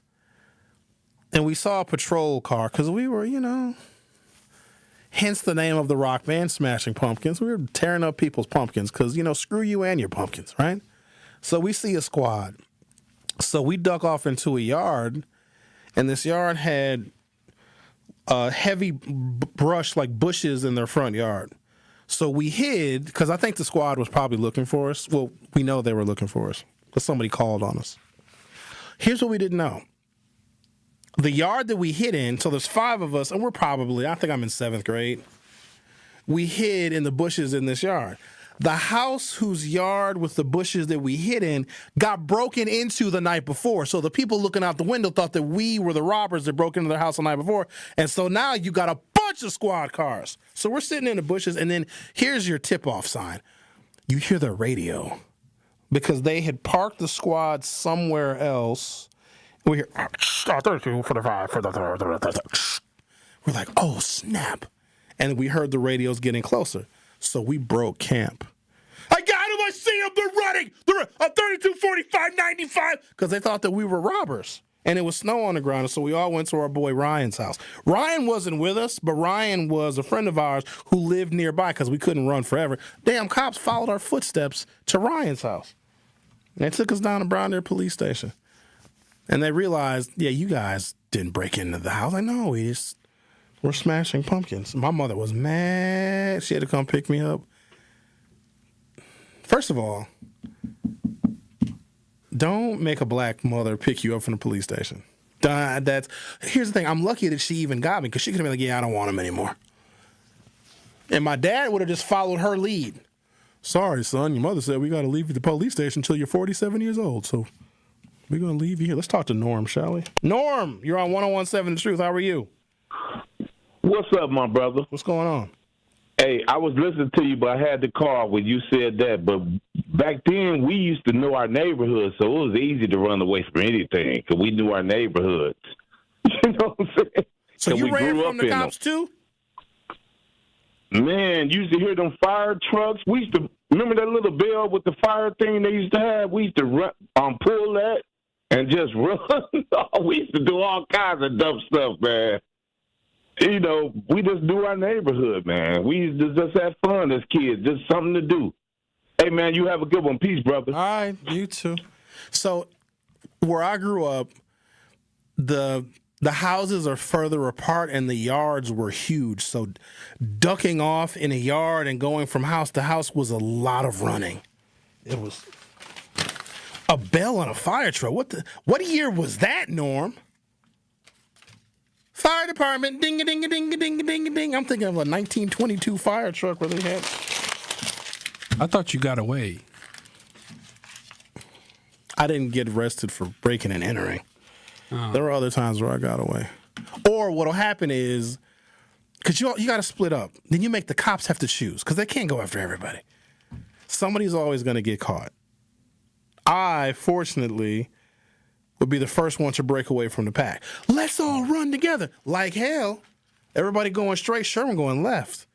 And then people, okay, I'm going to go this way, and I'm going to go. Somebody going to get caught. The person that goes straight gets caught, because you run out of options. When you're just running straight, you got to go left, and then make another left, and go right, and try and make your way back home. And remember, we were mostly unsupervised, so I'd come in the house all out of breath, all sweaty. My mother wouldn't even think anything of, oh, he must have been outside playing. No, I was being chased by John Q. Law, Emma. Can't do that now. Now they'll shoot you. They were like Keystone cops. You pesky kids, spoiled again. Drats. Darn you, kids. Not now. Now they'll just shoot you. New police policy here in the city of Milwaukee, where foot pursuits are now being, I guess, reduced. It says members may engage in foot pursuits with suspects only when there is articulable, reasonable suspicion to believe the suspect has committed, is committing, or is about to commit a crime, and when members reasonably believe that there is a valid law enforcement need to detain the suspect that outweighs the threat to safety posed by the pursuit. What threat to safety is it if you're chasing after somebody? So let's say I just committed a crime, but the cops don't know about it, and the cops are standing on the corner. I just committed a crime, but nobody called it in yet. And I run past the cops, like I'm zooming past them. They can't chase me because they don't know that I committed a crime. They just have to let me go. Here's what I think. Cops, if you see somebody running, run after them. They did something. They did something. Thanks for listening, everybody. And remember, you can save 50% if you want to go to Eagle Sports and shoot guns on Juneteenth Day. I'll see you next time. Truth Nation. Join the Milwaukee County Office of Equity on Saturday, April 25th at 10 a.m. for the Story of Wealth exhibition at the Wisconsin Black Historical Society. Discover how policies have shaped financial opportunities in Milwaukee. Hear from a powerful panel, including Michelle Bryant, Claiborne Benson,